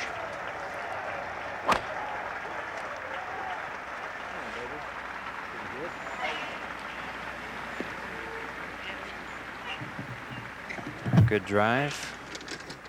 High on the right side. Now the decision from there will follow. Different approach Bernhard Langer has in playing this tee shot. He gets on the extreme right-hand side of the tee. Now, what goes through your mind? Water to the left. Don't want to be there. If I turn it, I can reach the green in 2. So can I? We'll see.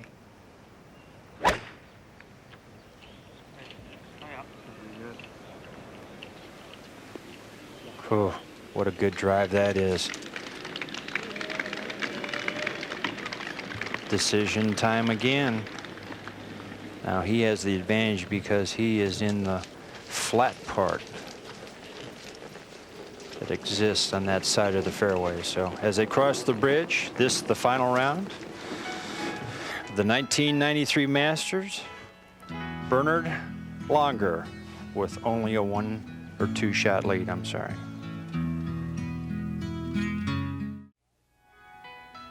Langer at 9 under par, right where he started today. Has never lost the lead. Forsman got within 1 at one point. And we go out to the 18th. On Daly's putt. That was for hit birdie. He's going to be one of many, Pat, will sit home tonight and say, I could have won that tournament. If only. 69 today, 5 under for the tournament.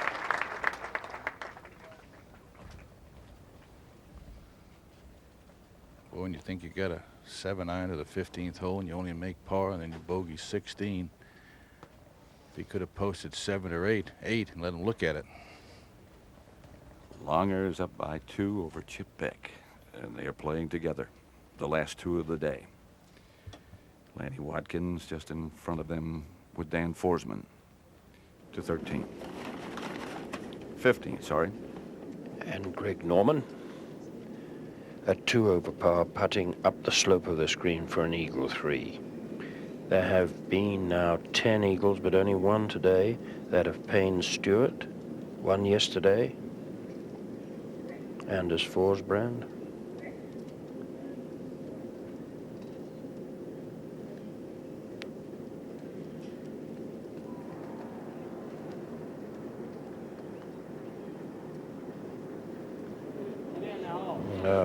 No chance of reaching it. A rather disappointing effort by Greg Norman. Everyone expected him to jump out of the blocks today, but he dropped a stroke to par on the outward half. 37 out, and then a bogey at 11 and a double bogey at 12, another bogey at 14 to 13. I think because of Bernie's tee shot, he forces Chip Beck at almost 230 yards to this flagstick today to go for it. It's a must situation. He has to take a chance. Hanging line, fairway metal.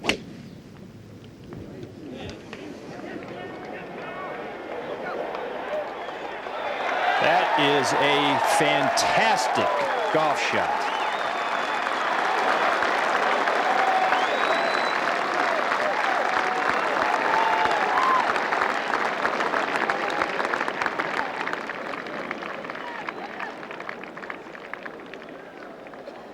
Now, Bernie at 200 yards to the flag.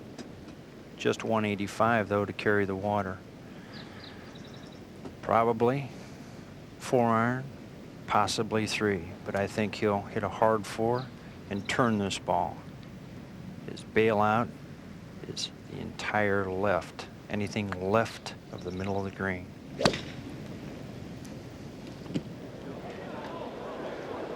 This is even better. Watch this one.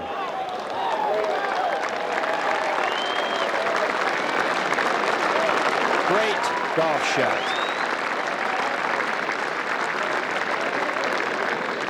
That was execution under pressure. I can't tell you how good those two were. And as Ken, you said, it's total match play, I think, from here on in.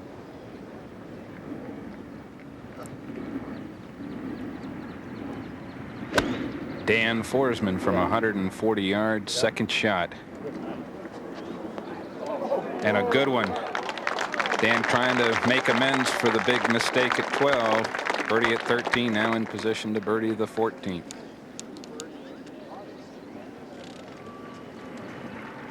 To 15. Fuzzy Zeller. 240 yards with a 3-wood. Very good shot by Fuzzy, who is at the moment 2 under par, playing with Jeff Maggott, who's at level par. In fact, Maggott was 3 under at the 10th hole and has returned to level to 14. Earlier, Lanny Watkins from 166 yards needs to get the ball high, just barely carries over the hill. He'll have a difficult putt from there, but Watkins, after birdie on 13, also back in the hunt at 6 under par.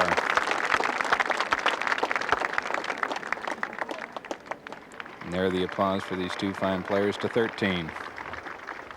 Back here walking up on the green, Bernhard Langer, and as you see, in 1993, only 1 eagle, and that was not today, ladies and gentlemen.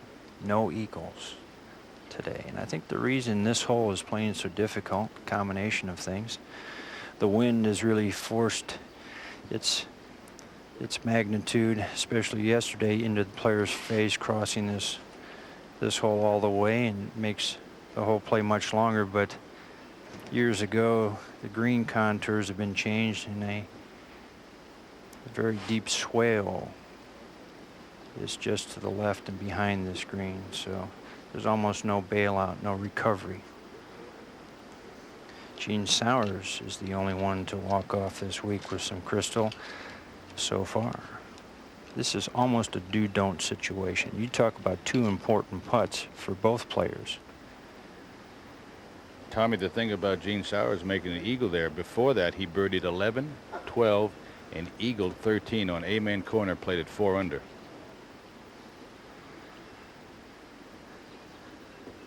Both players here, that was during the second round, I believe, wasn't it, Ken? You're right, Tommy. Now, Chip Beck, he has about 25 feet. And he's almost on an identical line. Langer is about 4 feet closer.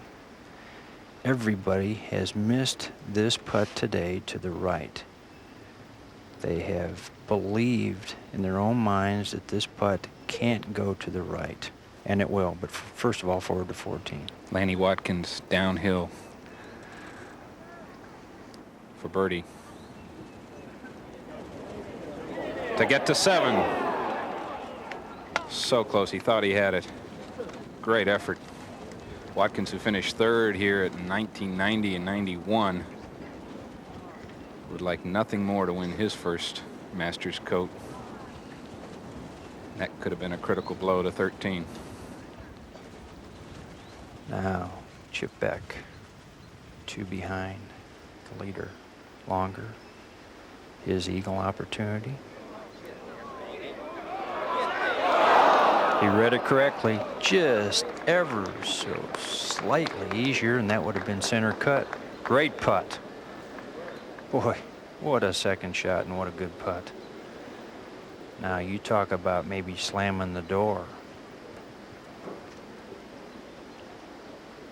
That opportunity exists for longer. So it's been a long time since he's had that birdie to put down on the scorecard, and that didn't happen until his second hole, so that's the only one he's had today. You'd almost have to give him a birdie here, but 4 to 14 first. What a test in mental fortitude if this goes in. Back-to-back birdies for Dan Forsman after the quadruple bogey at 12, getting him back to 6 under par now. My, is it even possible to come back after such a fate? To 13. Longer. 20, 22 feet. Can he slam the door in Chip Beck's face with this putt? Left lip at best.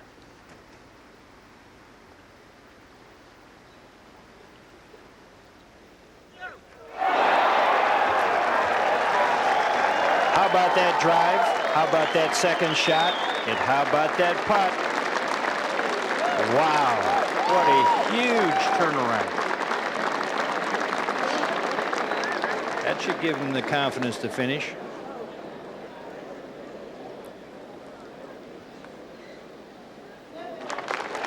Chip's probably wondering, what do I have to do? I didn't play that hole too bad, and I lost some ground.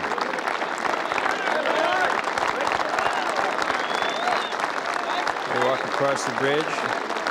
Very warm and appreciative applause. Forward to 15. There's room behind it. Steve Elkington pondering the zephyr of a wind that, of course, is swirling all over the place. 3 metal for Elkington from 235 yards. 3 under par. Best looking swing maybe I've ever seen. Even including Mr. Weiskopf at 13. Makes it look so easy.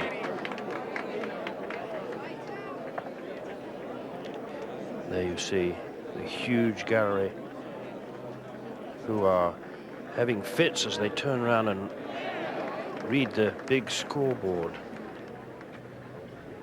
Very exciting to 14. Bernhard Langer looks to have a driver here. Hole today playing downwind. He must carry the ball 240 yards uphill to catch the downslope. Pin position just 4 steps on top of the ridge. So you want to have a wedge so that you can spin the ball to keep it close to this hole. You want to cut those trees down the left-hand side very close. Try to turn the ball right to left.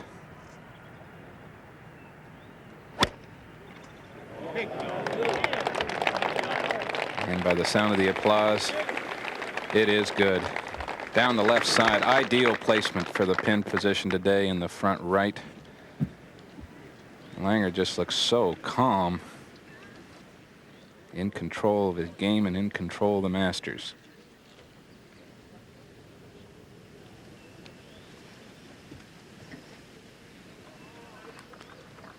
Now pressure on Chip Beck. Teeing the ball up in the center of the tee. Look for Chip to really try to turn this right to left. You can see those big loblolly pines there down the left side. Those are the ones you want to come close.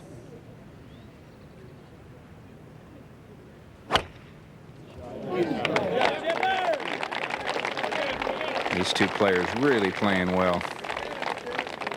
Right down the middle again. Both in great shape here for their seconds to 14. Meanwhile, up at 16. Brad Faxon from the right-hand bunker. Almost impossible to get the ball even close down this slippery slope. The huge break to the left. that starts now. Whoa! What a birdie for Brad Faxon. That visor reached quite an altitude as he goes to 3 under par. He's birdied the 13th, the 15th, and the 16th holes. Bernhard Langer by 3 over Chip Beck, by 5 over the nearest rival otherwise.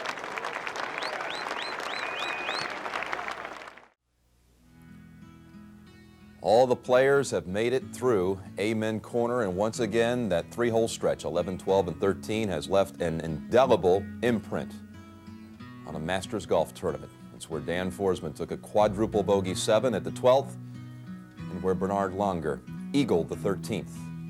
Here's page 2 of your leaderboard. Payne Stewart at -3, Jeff Sluman playing the 18th at 2 under with Raymond Floyd. And Jack Nicklaus shot 71 today to finish +1 for the tournament, out to the 15th. This is an eagle putt for Steve Elkington. Yes! Steve gets to 5 under par from 3, the second eagle of the day. Payne Stewart having made the other, and that is now 11 eagles for the week of the 1993 Masters. And there you see the domination that has been achieved by the foreign invaders in recent years. And now we go to the 14th. And for the man in pursuit of his second green coat, this Easter Sunday holds a very special meaning for Bernhard Langer. 145-yard second shot, slightly downhill lie. Yeah, pretty warm, the ball's pretty good, isn't it?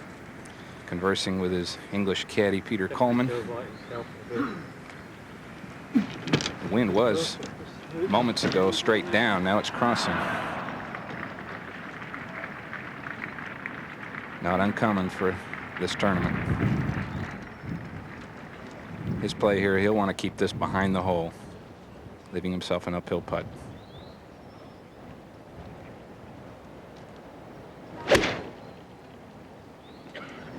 Kind of hard. Leaning a little right. Oh, that's going to be just fine. Right where he wants to be. May have been a little right of where he was trying to hit the ball, but just perfect shape. To 15. Dan Forsman with a 2-iron from 225 yards. What a phenomenal comeback after that quadruple.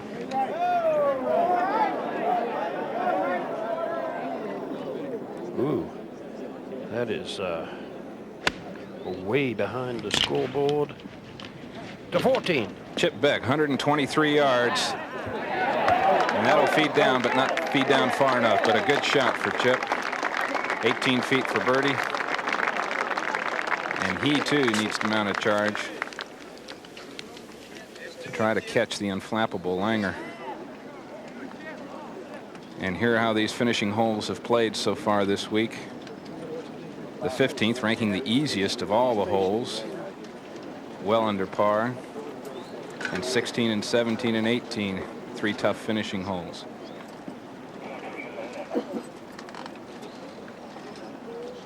Well, it was said before that nobody can outthink Bernhard Langer. And he is certainly proving that now.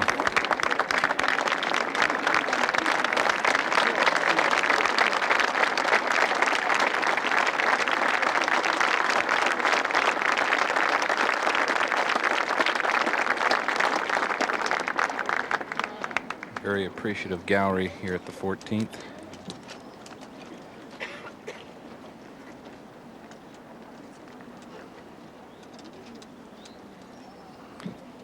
Bernie birdied this hole yesterday, his only birdie on this hole this week.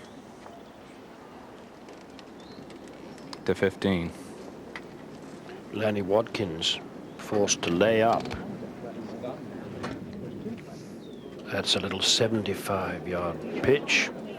Oh, mighty good one. Leaves him below the hole, which you certainly want to be on this hole. But it was sad that he had to lay up. Now the 16th, Fuzzy Zeller. That was a birdie for Fuzzy to get to 2 under par. The 1979 Masters champion, one of the over 40 set. Wonderful view of this handsome par 3. Steve Elkington, suddenly a factor in the race for the minor placings. At 5 under par, birdied the hole in the first round, 2 pars since then. Very tough pin placement. It's just 5 yards from the edge of the green.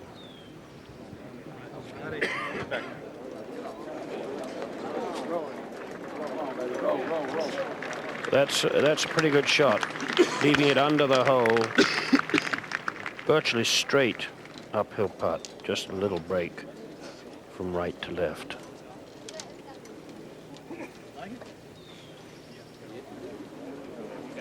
Playing with Steve Elkington, Russ Cochran, the lefty, who started 4 under par, is back to level now. Yesterday tripped him up. Going so well for a while and then faded at the finish.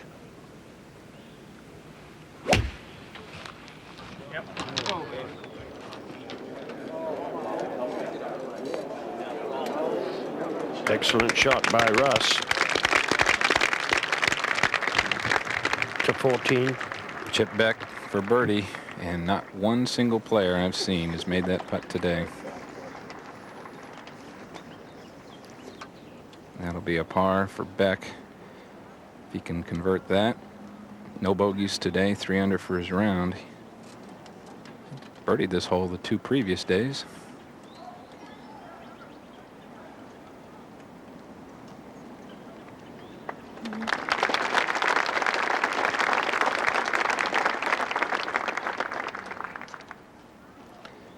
Now Langer, or Langer, is different folks pronounce his last name depending whether you're American or from overseas. His wife Vicky refers to him just as Bernie. From about the same distance as Chip. His putt uphill, meanwhile, up to 17. Right in the middle of the fairway, Greg Norman. 145 yards away, this pin in the back right. Good looking shot there, past the flagstick. Just about 3 feet in front of that pin is a ridge, and the ball hits there. It will come all the way back to the front of the green and roll off the green. Greg having an awful day. Let's go back to 14, and a guy who isn't. He could just about wrap it up if he makes this one.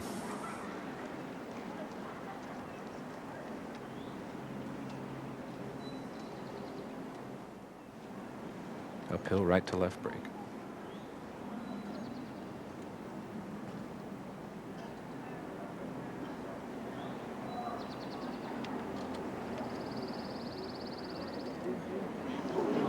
So close. Good putt, but not to be. Par 4s for both players as they move to 15. Bernie with a 3-shot lead, but as we all know, strange things can happen at the 15th. As evident by Steve Elkington's eagle just a moment ago.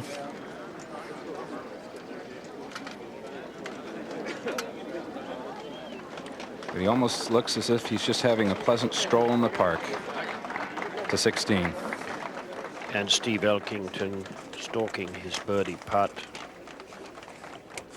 Of course, Bernhard Langer has to face 2 more disastrous, potentially water holes in the 15th and 16th holes. Elkington, this will come just a touch from the right. Too much, and just not enough speed to hold its line. So Steve will remain at 5 under par.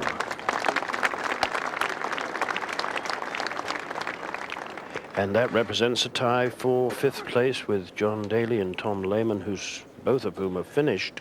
So Elkington can improve on his position, as can the other 4 gentlemen, of course. Bernhard Langer leading by 3. A great Masters for Ola Tharbel, who's been terribly out of form of late. Another magnificent showing by Ray Floyd. But Bernhard Langer at the moment strolling along, very, very careful, methodical. Here he is on the 15th tee. Right there. Good shot. Well, he gave that one a pretty good rip. And it's a beautiful drive. Absolutely smack in the center of the fairway. And sneaky long. Now up on the green, this is the 4th shot of Dan Forsman up the entire slope of this green. So after the quadruple bogey and his 2 birdies, we go to the 17th. Huge swinging putt right to left. And the Shark has had one of those days. You just get to the point, he might just be trying too hard when he gets to these major golf tournaments, and he just kind of gets in his own way. Thought he would really make a run at it early in the front 9, and just couldn't hit enough greens, never got anything going.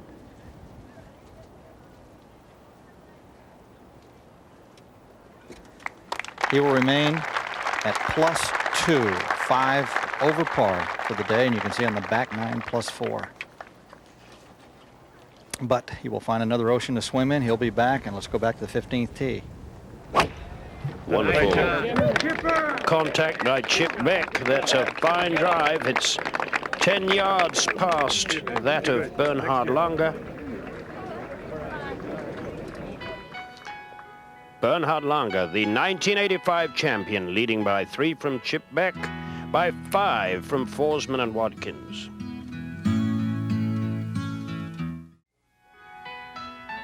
You could say Bernhard Langer is a trendsetter when it comes to putting. Today, 3 players are using that unusual style. Not only Langer, but Roger Davis of Australia and Brett Ogle of Australia have also adopted the Langer method, as unorthodox as it may look. Let's go out to the 15th, Ben. That's a birdie putt for Lanny Watkins, and that's really his last hurrah. Missing that birdie putt, he had to make birdie at the 15th. He had to lay up. You know, Ben, when Langer won here in 1985, he won it at 282, 6 under. Back then, he was putting both cross-handed on the short to medium range putts, and conventional putting style on the long ones. Let's go out to the 16th. And Lanny Watkins on the tee, 180 yards to the flagstick, which is perilous close to the left-hand edge of the green, the water, and the bunker. Hit it.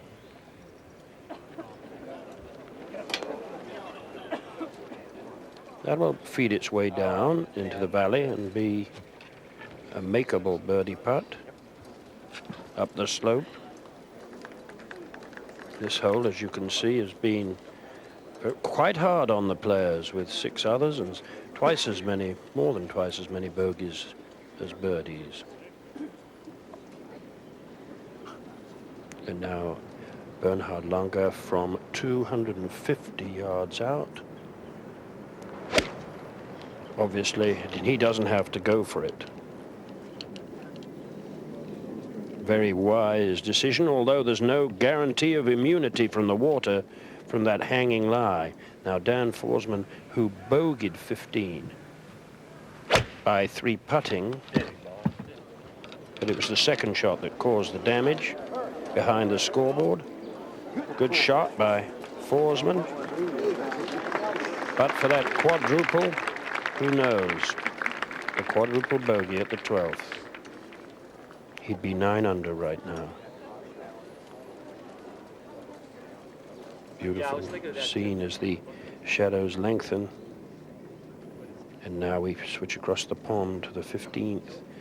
And Chip Beck, who has got 240 yards to the flagstick, and really, I suppose he's got to go for it, Kenny Venturi. You can't lay up now. There's no doubt, Ben. I think he has to go. That's the only chance he has to put some heat. If he makes eagle, he's 10. Bernhard makes par. They're one back. There's no doubt. There's no laying up here now. Well, And he's very fortunate in that the wind has dropped completely, as you can see. no, I know. The flagstick is absolutely upright, the flag limp. 90. Let's lay up. Let's be smart about it. There you see. 198. Okay, that's fine. Whatever's on your mind. What's the yardage? 198 to the water. It's, let's see, that's normally a 5 irons, 180. I don't know if we need that. I don't know if we need that much. Oh, we're going left though, aren't we? We're going to lay left where it's flat. Because we don't want to lay it down here. Yeah. You agree now? Ben, I have to go out on a limb and say, with laying up, he's protecting second place. It's a 3-iron, I believe. Little layup. And he's just hit a little layup, as you say, Ken Venturi, and that plopped into a damp spot, too. Back to the studio. And at the 13th, Langer going for the green in 2.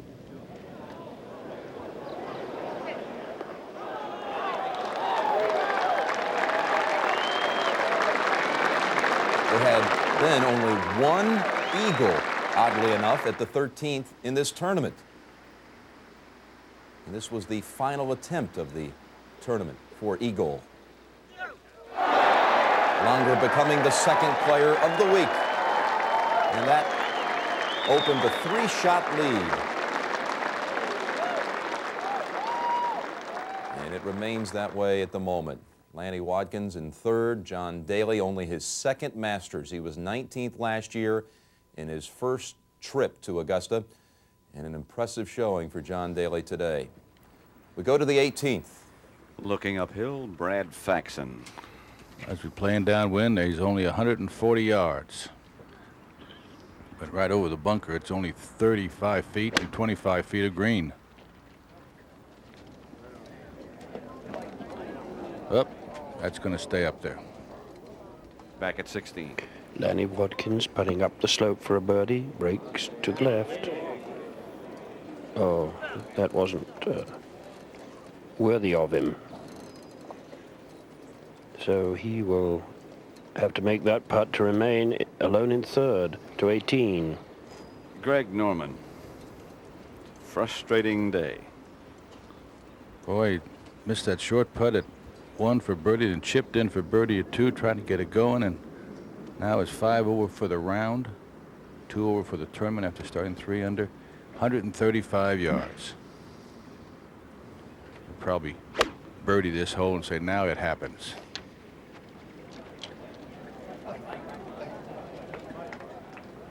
Well, he has a chance. Back at 15. Little pitch from 75 yards by Bernhard Langer. Beautifully done.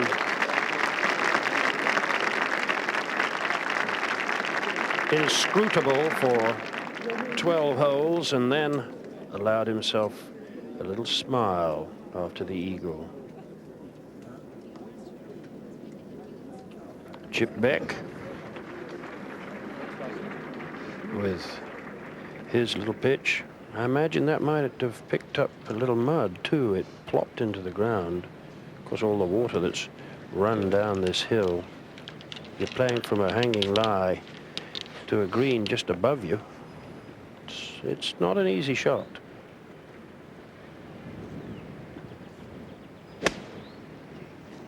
Get down. Get down. And that's really horrendous.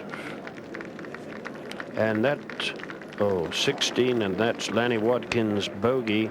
So he drops back to 5 under. And Ken Venturi, when you lay up and don't hit the 15th green, you look rather foolish. Well, that's true, Ben. That was way over the green, but I'm saying that if he was maybe 1 shot back, that'd be a thought. But 3 shots, I can name numerous amount of guys would have taken a run at that. I think he virtually had to.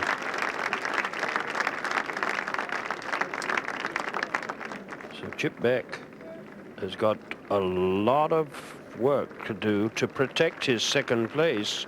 There you see, he has a 3-stroke advantage, but he'll be very fortunate to make a birdie from that position.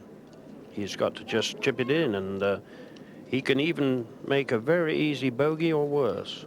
You got a break by Lanny 3-putting 16 too, Ben. Exactly. We've seen some horrendous results from this very area to 17. Trying to get close to second place, the Elk for a birdie. Yes, and he moves to -6. Steve Elkington making a late bid here to eagle on 15, birdie on 17. Now he is 2 shots behind Chip Beck, and let's go back to the 16th. And the birdie opportunity of Dan Forsman. He's seen Lanny leave it very short. So Dan Forsman will have to be content to remain at 5 under now, tied for 4th with Daly, Lehman and Watkins. And now Chip Beck.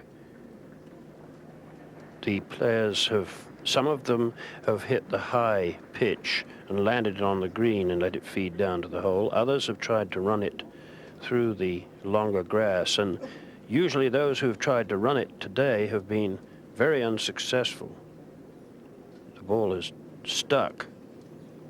Those who pitch it on the green very often see the ball feed down to the very front edge.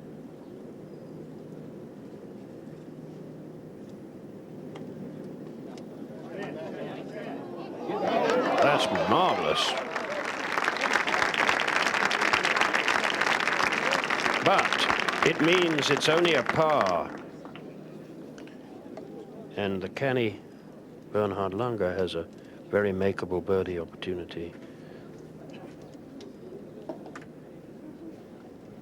There you see how easily the par 5s have played.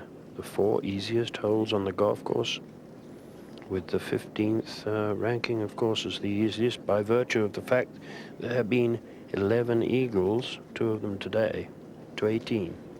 Greg Norman for birdie.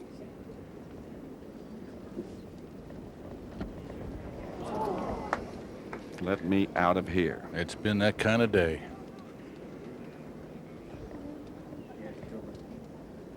He just comes in here and he's got so much talent. I just, you know, sometimes it's, instead of letting it happen, you try to make it happen. Well, you know, he said yesterday, I can feel a good round.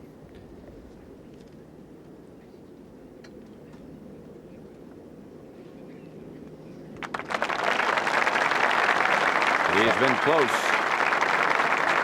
but a 77 today, and he finishes 2 over. He has had a marvelous average for the 4th round around here, Pat. 15. Now Bernhard Langer coming down the slope with a touch of break to the left.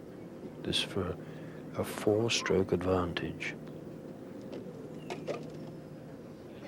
Yes! This man is really in control of his own destiny, and now virtually in control of the Masters.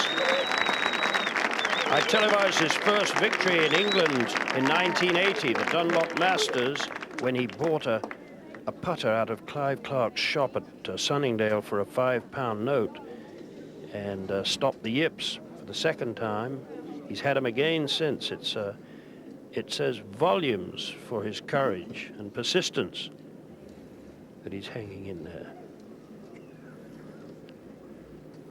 His winning score, as Jimmy said, in 1985 was 6 under par, 282, and he's going to virtually double that,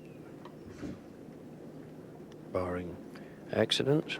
Now Chip Beck to remain at 8 under par. Good stroke, but hard to fathom that he should lay up at this juncture. There's a lot of spring come back into the German's step to 18. Steve Elkington on the tee. That looked like a three medal there. Oh, he's trying to take the bunker out, and he put it right in it. He just crushed it. He's pumped up. He's 6 under. You know, made another birdie, he'd have a pretty good breath of maybe finishing second or tied for second. Be hard to make birdie out of that bunker. Over to 16. Bernhard Langer, who has won a tournament in Europe for 14 seasons, a record that has only been surpassed by Seve Ballesteros. To 17. Dan Forsman, 130 yards away. Get up. Caddy's yelling to get up. I've lost. No, there it is, back on the left-hand side. This was earlier. Lanny Watkins from 155.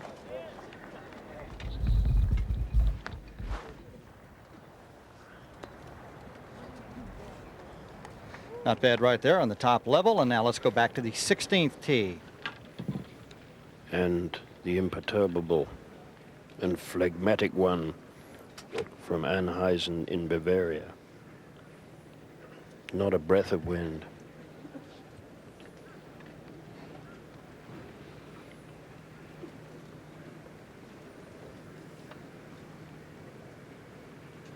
...180 yards to the flagstick. You the man. Well, there's one idiot in every crowd. No, it won't come down, Bernhard. But it's very, very safe. It didn't flirt with bunker, water, or the really steep downslope behind this green.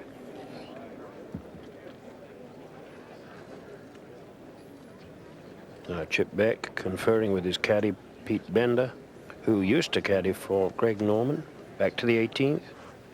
Jeff Maggard. Earlier in the week, that was a name atop the leaderboard. But it went away like that putt. Back at 16. Chip Beck desperately trying to hold on to second place at 8 under par, has gone bogey par birdie at this hole. He has a 2-stroke advantage in second place over Steve Elkington.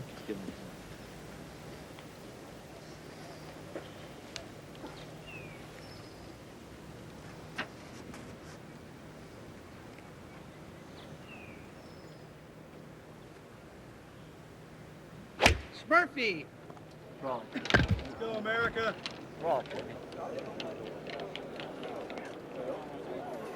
Well, that's safe, but a long way away from a birdie. Now, Bernhard Langer will take this very enjoyable walk alongside the pond, and the acclaim from those across the water from him. The applause will rise in enthusiasm as he gets near to the green.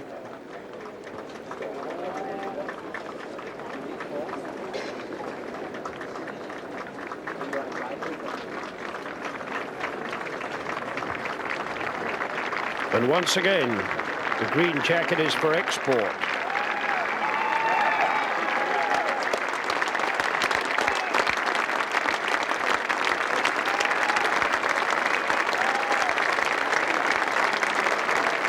Marvelous sights and sounds.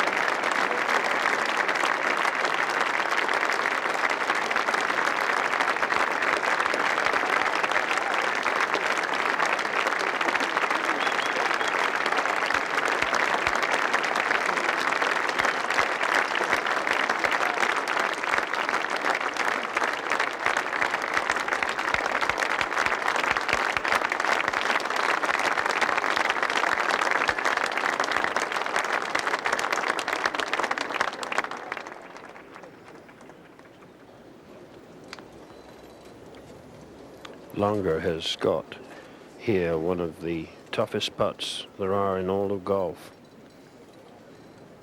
The ball has to travel virtually in a semicircle if it is to get close to the hole, and it is dauntingly fast. And we go to the 17th. Lanny Watkins.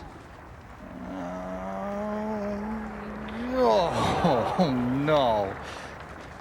That held suspense for a long time. Let's go to the 18th hole. Steve Elkington from the bunker. 160. Got it up well. Oh, look at this. I thought he made it all the way to the green with that. Another bunker. Yep. Thought he was going to carry it, and it just caught the top edge. Back at 16.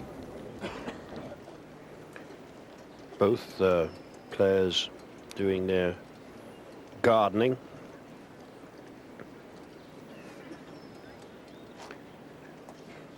This putt, it's hard to make yourself, Ken Venturi. Aim it far enough right at the hole. We saw Seve earlier from virtually the same position, just turn his back on the hole. Well, Seve's got such great imagination, and I'm sure Bernhard has the same thing.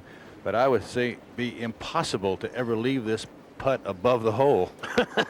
That's one good thing about it, I suppose. You think he could aim at that tree?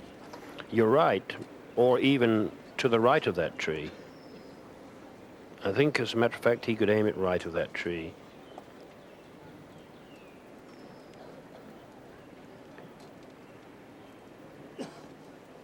They're trying to decide who's away, I think. Oh, it's Langer. This has to go almost off to the fringe, doesn't it, Ben? Very nearly. And that flagstick is only 5 yards from the left-hand edge of the green.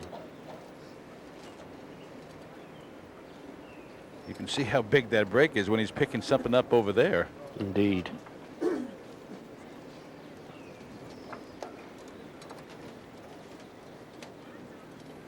And remember, this was the man who felt he was responsible for the European defeat at the Ryder Cup, the man who missed the last putt. And he, too, has turned his back on the hole.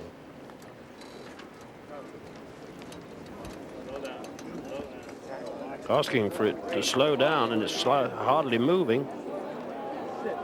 That is quite magnificent. That is just the best that we've seen all day.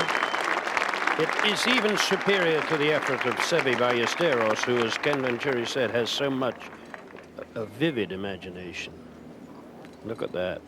He couldn't get anything going earlier, but on this inward half, Bernhard Langer shown all his class and his courage. Ben, I think when you play in Europe, you develop imagination. They give you multiple choices, and I think you have to think out different shots, and that's why I'm very impressed by the shot making recently of all the European players. And this young man, you know, has won all over the world, Kenny. I mean, he's won a fortune around the world. To 18. Steve Elkington, front bunker. Too hard and too much. That could have been, if he got up and down, could have almost cemented third place. 16. And now Chip Beck trying to hang on to second. This putt will go to his left as it dies, as it's coming up the slope. We haven't seen anybody get it past the hole, or to the hole for that matter.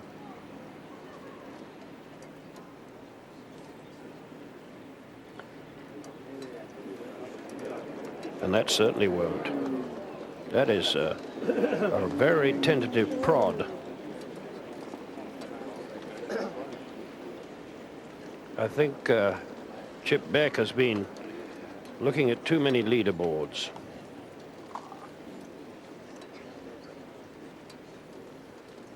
But this is no gimme.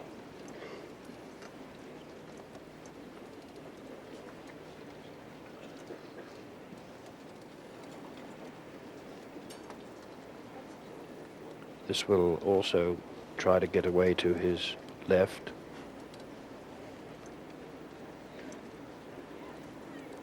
Chip, born in Fayetteville, North Carolina, the home of the Floyd family.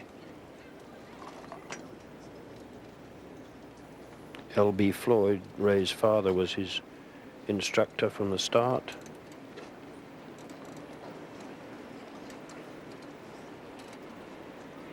This for par.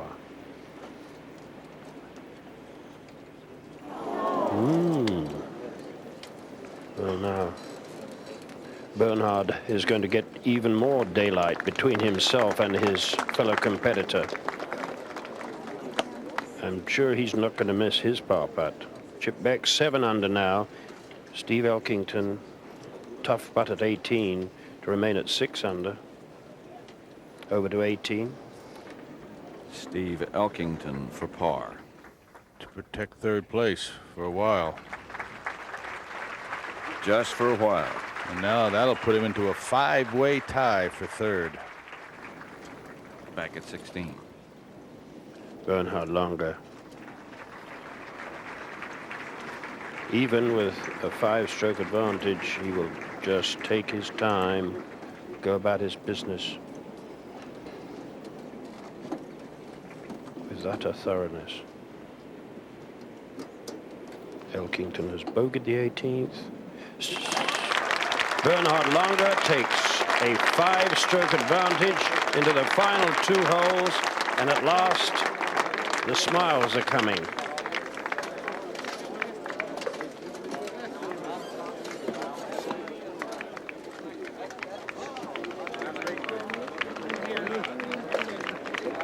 And the gallery moves onward.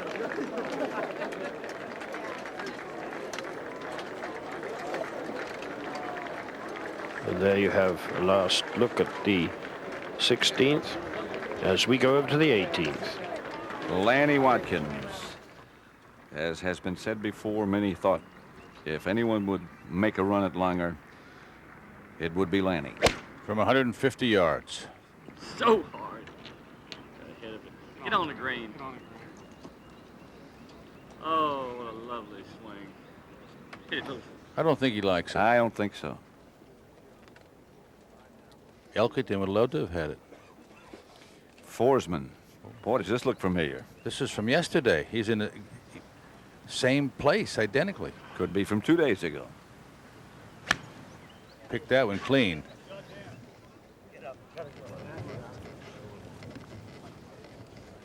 Too clean. Came up short, rolling back. Little delicate little pitch left now, but his day was over at number 12. 17. Bernhard Langer leaning a little left. Absolutely perfect. This whole 400 yards. Ike's tree's on the left. Bigger tree on the right. A lot of players will try to avoid Ike's tree and knock it over there. That's what I call the Ross Perot tree. It's kind of over on the right, and it bothers a lot of people. That's a good-looking swing there. Boy, every driver swing he's made has just been perfect. I, along with Ken Venturi, can't believe he didn't go for that pin on the 15th hole, go for the green in 2, and just put a little heat on Bernie. But he just thought it was out of his repertoire, and he didn't go for it. Bernhard Langer on a nice 5-shot lead walk. Well, the last time there was a margin of victory with this kind of size was back in 1983 when Seve won on a Monday. He won by 4. You see Langer, 5 shots up. Also want to mention that the top 24 players and ties make it back for the next year. So that's always a competition within the tournament, and it looks like even par will get you a return invitation to the 1994 Masters. Bernhard Langer, when he won in 1985, he shot 68-68 on the weekend. And on Sunday, he outbattled Raymond Floyd, Curtis Strange, and Seve Ballesteros. Here was a pivotal birdie at this very hole, the 17th back in '85. Perfect.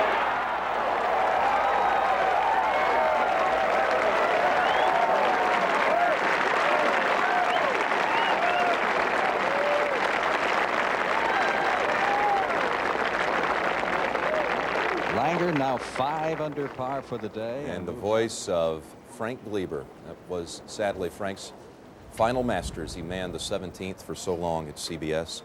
But back in '85, Bernhard Langer with the pivotal birdie at the 17th. And let's go there now with Gary McCord. Thanks, Jim. Bernie's got 155 yards. He's in the right side of the fairway. Perfect angle to come into this flag. 5-shot lead. Any angle is perfect. He can just enjoy the moment now. This has kind of turned into weekend at Bernie's. What an unbelievable back 9 today, an eagle, a birdie. Off the 14. The normal one. Yeah. Now let's go to 18 first. Lanny Watkins.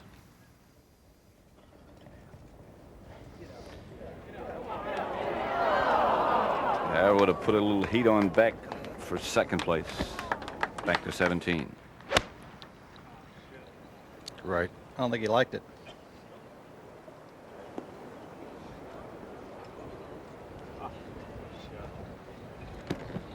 He's off on the way on the right-hand side. I guarantee he made his mistake, though, chipping up the hill. Doesn't make many mistakes. I don't think he really cares right now. Chip Beck from the exact same distance. Probably trying to just pour it on an 8-iron, maybe a 7. Good looking shot there, and that ball's gonna go all the way to the bottom. Actually stuck about halfway down. Good looking swing.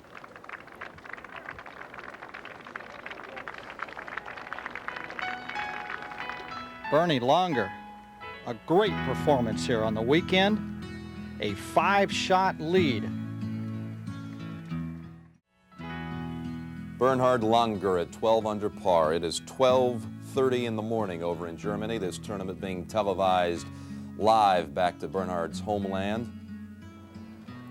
It's being televised, in fact, on a pay cable outlet over in Germany. It reaches only about 100,000 homes.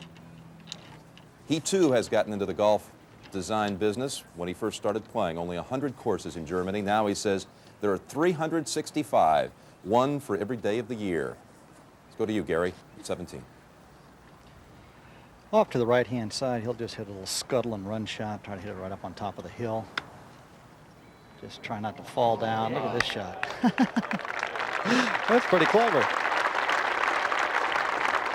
Very, very tidy around the greens. Mr. Langer is. He's just absolutely clubbing this field to death. And let's go back to 18.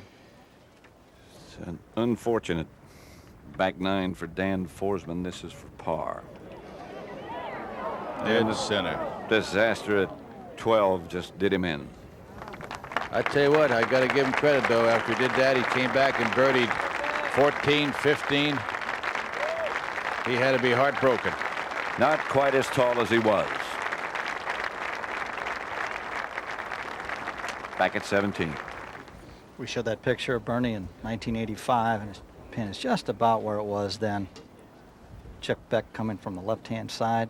Ball break a little left to right. He's got a 2-shot lead on 3rd place. That looks pretty good. What do I know? Good go at it right there. It's amazing all the crash and burns we had out here. Nobody could take hold, and Bernie just hung in there for the first 9 holes.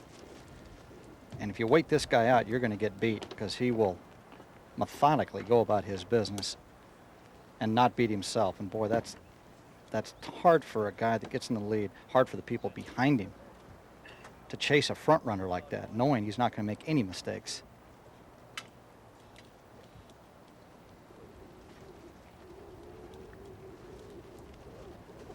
Absolutely enjoying himself. I don't know if he's shut down yet or not. Probably hasn't.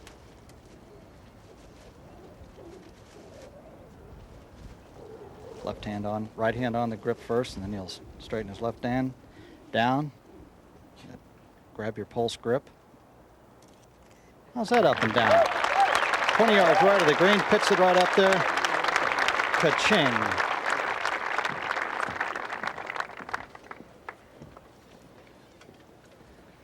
Marvelous show by Bernhard Langer. Too bad we didn't have anybody up there pushing him coming in, as usually happens here at Augusta with these par fives and everybody falling down. Chip Beck for a par, remain at -7.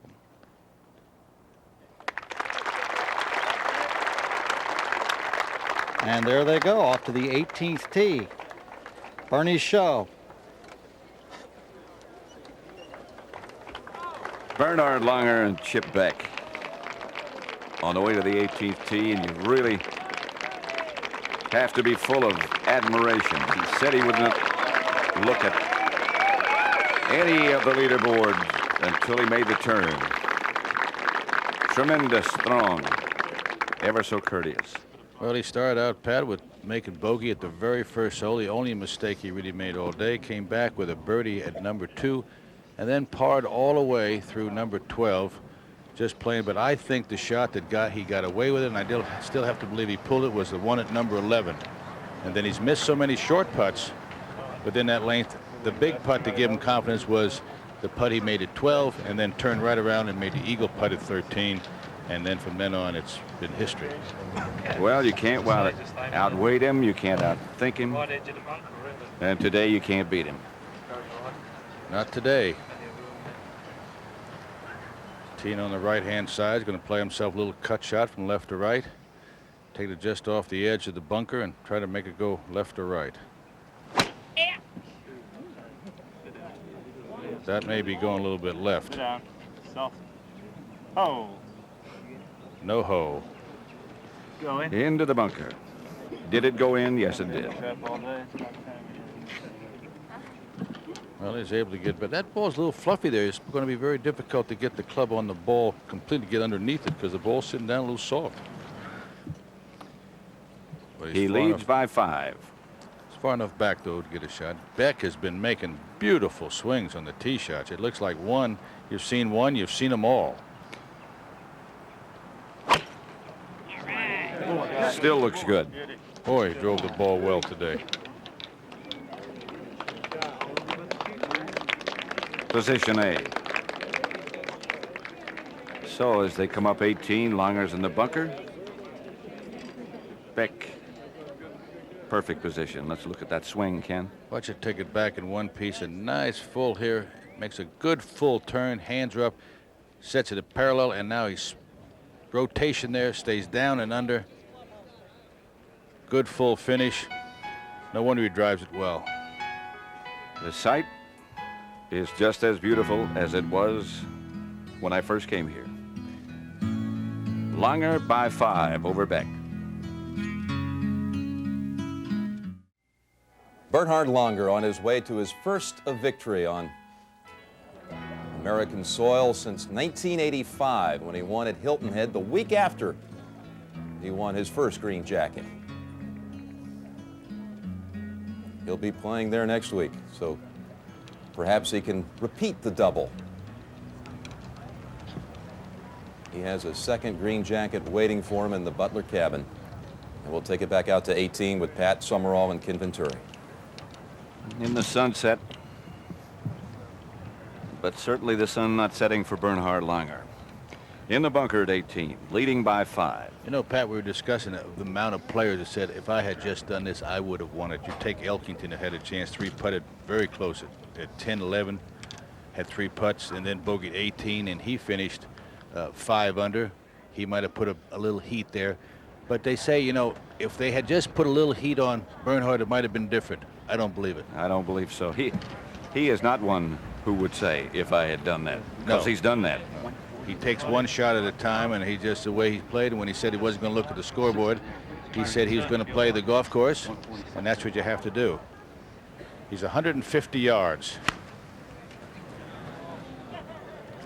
That's the fastest play he has made all day. He's in the right-hand bunker now. Well, he made the best play. I think that's the best bunker to be in if you're going to be in any bunker, because he couldn't hit it on the green there because of the lie, but the bunker in front, I'd rather be in that one on the right. But the way he's getting it up and down doesn't matter. Now Beck. Also from 150 yards. This will be a little bit long of the flag, I would believe. He didn't watch it very long. It'll be long. Got on the upper plateau and trickles back down. When he played like he did at 15 and what he's doing, you could almost know exactly the way he was going to play this hole. He has a 2-shot lead over third place, and that's exactly where the ball was going.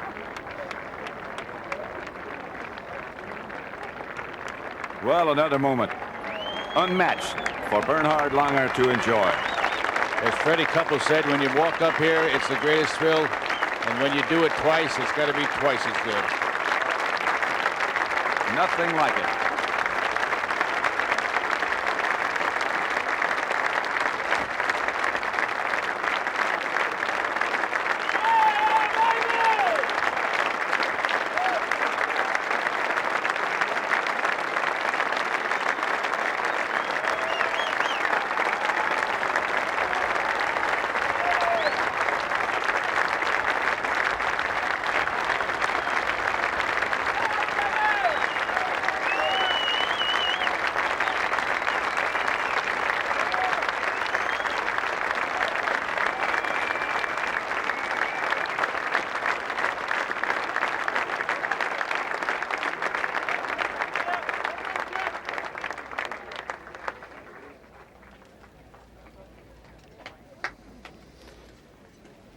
It is not often that you see a monogram on a shirt that fits as well as Bernhard Langer's does. It says boss. This week, today, I'll tell you what, the masterful score he played was the round he played yesterday. To think in the first round there were 5 67s, and yesterday there were only 2 69s, Craig Stadler and Bernhard Langer. But as he was making his move, they were all falling back. He didn't take a chance. He played as smart as anybody could play. This one here, I don't believe this is going to get past the flag. This is not going to take any chance.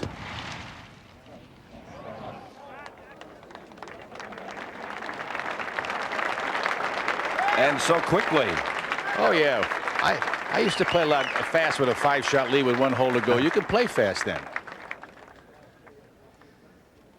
Chip Beck leads in his quest for second place by 2 shots. He's got second locked up. All he has to do is not fall asleep.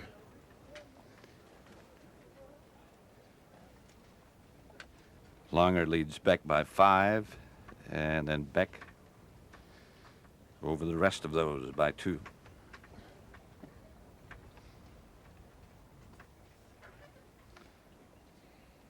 A reminder that the closing presentation, in which the second green jacket will be presented to Bernhard Langer, will follow very shortly. No. And, of course, you'll see the other finishing scores as well. I'd be interested to get his reaction to the shot at number 11. But you see the way he played 12 was smart and everything. He played brilliant. 13, brilliant. Just a little right to left and a little slower. Look out. Whoa. A little slower, he makes it. But it doesn't make any difference. No matter what he does from there, he will finish second.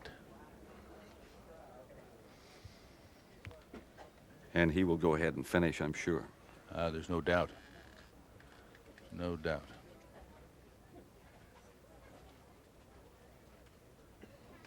You know, one thing about it, too, playing with Chip Beck, as we said, it came into match play. The one thing about it, Chip Beck played well enough to keep Bernhard on his toes, and he kept staying ahead of Beck, and that's all he had to do. But as the shadows got longer, Langer got better.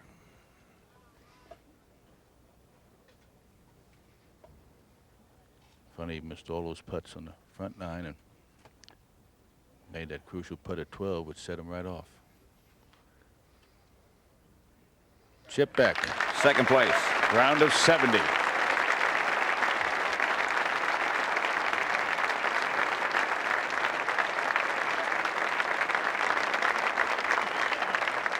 He looked up and what could I have done?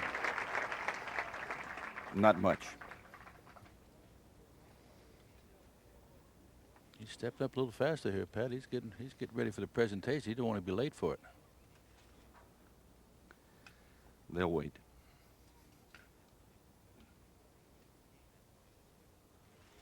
Watch this. Watch this. Ooh.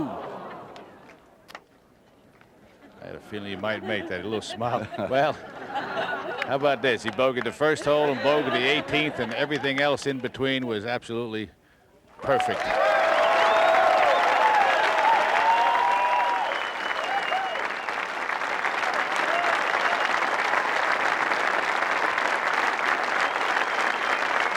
It is not often you smile after a miss, but you can if you're Bernhard Langer and the Masters champion of 1993. I really believe, Pat, that he really, after he got in the bunker, I think he really let down. I really don't think he was at the peak that he was for 17 holes. No question about it.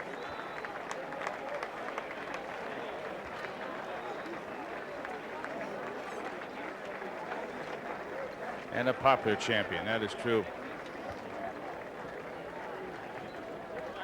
So there's the final round leaderboard. Langer finishes -11 and beats Beck by 4. We'll be back with a presentation.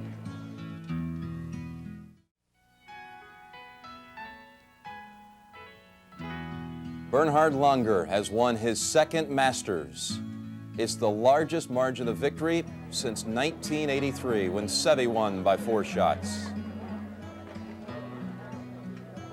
Wonderful galleries this week that saw quite a performance by Mr. Langer. The finishing scores, Billy Andrade and Ian Baker Finch, 2 of 61 players who made the cut. Seve, he'll never forget the 15th. He was 4 under, coming to the 15th and suffered a double bogey today. Jadon Blake, Mark Calcavecchia just hovered around even par, 1 under for most of the tournament. Keith Clearwater made a bold run just to make the cut, playing the last 11 holes Friday, 6 under. Russ Cochran in contention through 36 holes. He'll get a return invitation next year. He finished in the top 24 and a tie for 21st. Even par gets you the return invite. How about Charles Coody? Masters champion, 1971. He made the cut this week. There's Fred Couples. He finished in a tie for 21st. And John Daly, his second Masters, a tie for 3rd. Steve Elkington could have finished 3rd alone, but a bogey at the 72nd hole, and he fell back into a tie for 3rd. Nick Faldo shot 67 today, rebounding from the 79 on Saturday.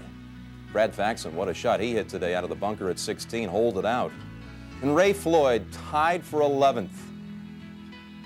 Anders Forsbrand had the low round of the tournament, a 66.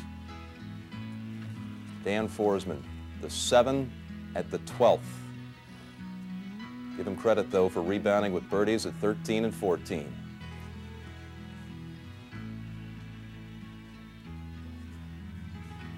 Nolan Hinkey.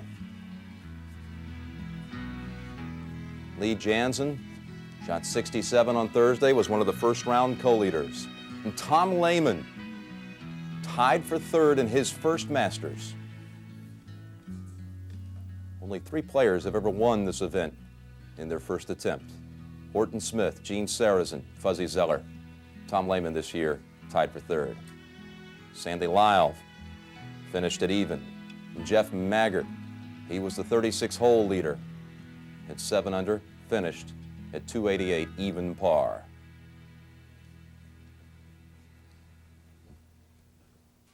Jack Nicklaus finishing in a tie for 26th. Greg Norman, a 77 today, when many were forecasting a score in the mid to high 60s. Brett Ogle, an oddity. He holed out on 2 par 4s this week.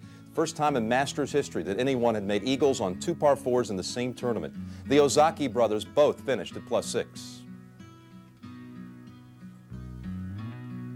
Craig Perry was paired today with Fred Couples, the same final pairing as 1992. You saw Gary Player go by. He too made the cut at the age of 57. Scott Simpson tied for 11th. Sluman in the top 24. And how about Howard Twitty? He won at Hawaii this year, returning to Augusta for the first time since 1981. And he earned a spot back for 94. Lanny Watkins tied for third. Tom Watson, by the way, made his 19th straight cut, 19 straight years, which sets an all-time Masters record. Let's look back at the week of the 1993 Masters. First on Thursday, on the par 3, second hole. This is the par 3 contest. Look at Gary Player on Wednesday.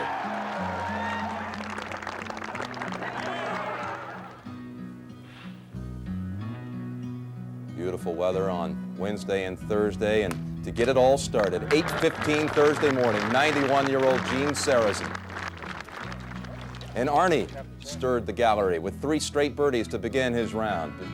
Jack Nicklaus, putts like this, tied for the lead after 18 holes with a 67. And Tom Watson suffered a triple bogey day 1 at the 13th when he was hit with 3 penalty shots, came back for 5 straight birdies. That's Larry Mize for an eagle at 15, and he shared the first round lead as well. On Friday, late in the day, it was overcast all day, the rains came. 10 players did not finish their second round until Saturday. But this is Jeff Maggart, Friday chipping in at 12, and then from behind the green at 15, rolling it home for eagle. First-year player at the Masters. A Texan, Maggart led by 1 after 36 holes. Watch this one. Our cameraman, Bob Jamieson, tracking it all the way. Jamie was unhurt. John Daly, a good showing, tied for third this year. Raymond Floyd at the 16th on Friday. Almost a replay of his tee shot at 16 a year ago.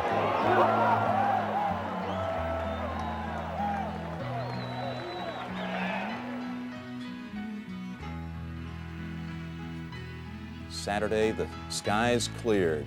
The second round was completed early. Now into the third round. One of the beautiful shots to see, Anders Forsbrand at the 15th. Today, he shot 66, the low round of the tournament. Young man from Sweden playing in his first Masters. Jeff Maggart thought he had made it at 15. He fell back. And Dan Forsman hit the lip of the bunker at 18 to falter late. All smiles for Bernhard Langer because of putts like that one at number 8. And then here's the shot that many will never forget for this 93 Masters, the chip at 11 on Saturday.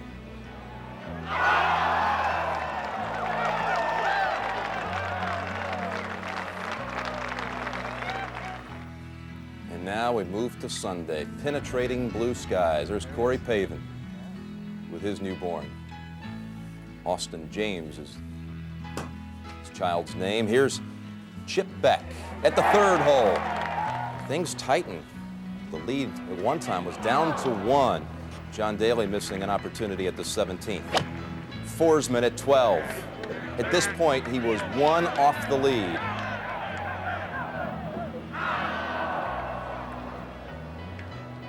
He suffered a quadruple bogey 7.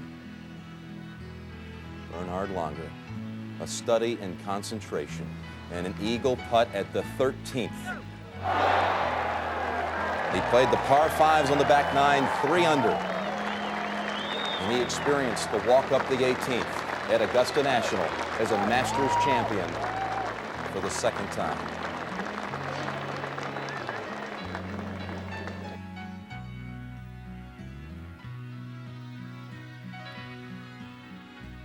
In golf, there's no feeling quite like it. Bernhard Langer has won the Masters for the second time as we bring you into the Butler cabin. And it's my pleasure to introduce the chairman of the Augusta National Golf Club, Mr. Jack Stevens. And Mr. Stevens, this year with a harsh winter, somehow your crew managed to get this place in just immaculate shape. Well, they did it by working all night Friday and had the golf course in great shape for early play on Saturday. It's a good crew. We're proud of them. A couple of guys I know you're also proud of. We want to introduce the 1992 Masters champion, Fred Couples, who will present the green jacket in a moment to Bernhard Langer, and Bernhard Langer, the champion.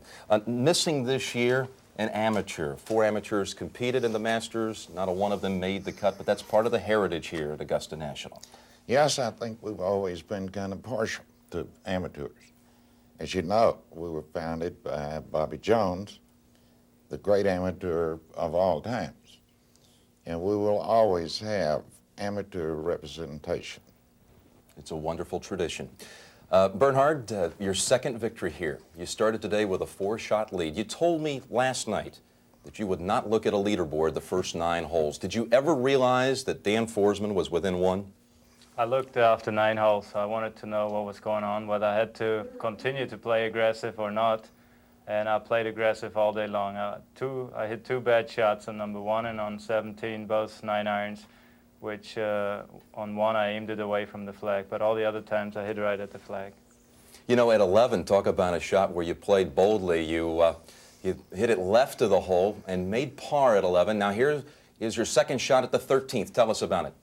Well, I hit a perfect drive around the corner and 3-iron, which also went exactly where I aimed it. I rolled to about 22 feet, just inside of Chip Beck's ball. I saw his speed and what his ball did. I had a good idea. I potted about 2 inches left of the cup, and it had just the perfect speed and the perfect line. I'm not sure you're aware of it, but that's only the second eagle. That was the second eagle of the entire tournament at the 13th. Usually, so many more are there. Now, this is your second green jacket. You're about to receive your second green jacket. Does it feel any different winning this tournament right now than it did back in '85? No, it's always very special. It's a great honor to win the greatest tournament in the world, and especially on Easter Sunday when my Lord was resurrected.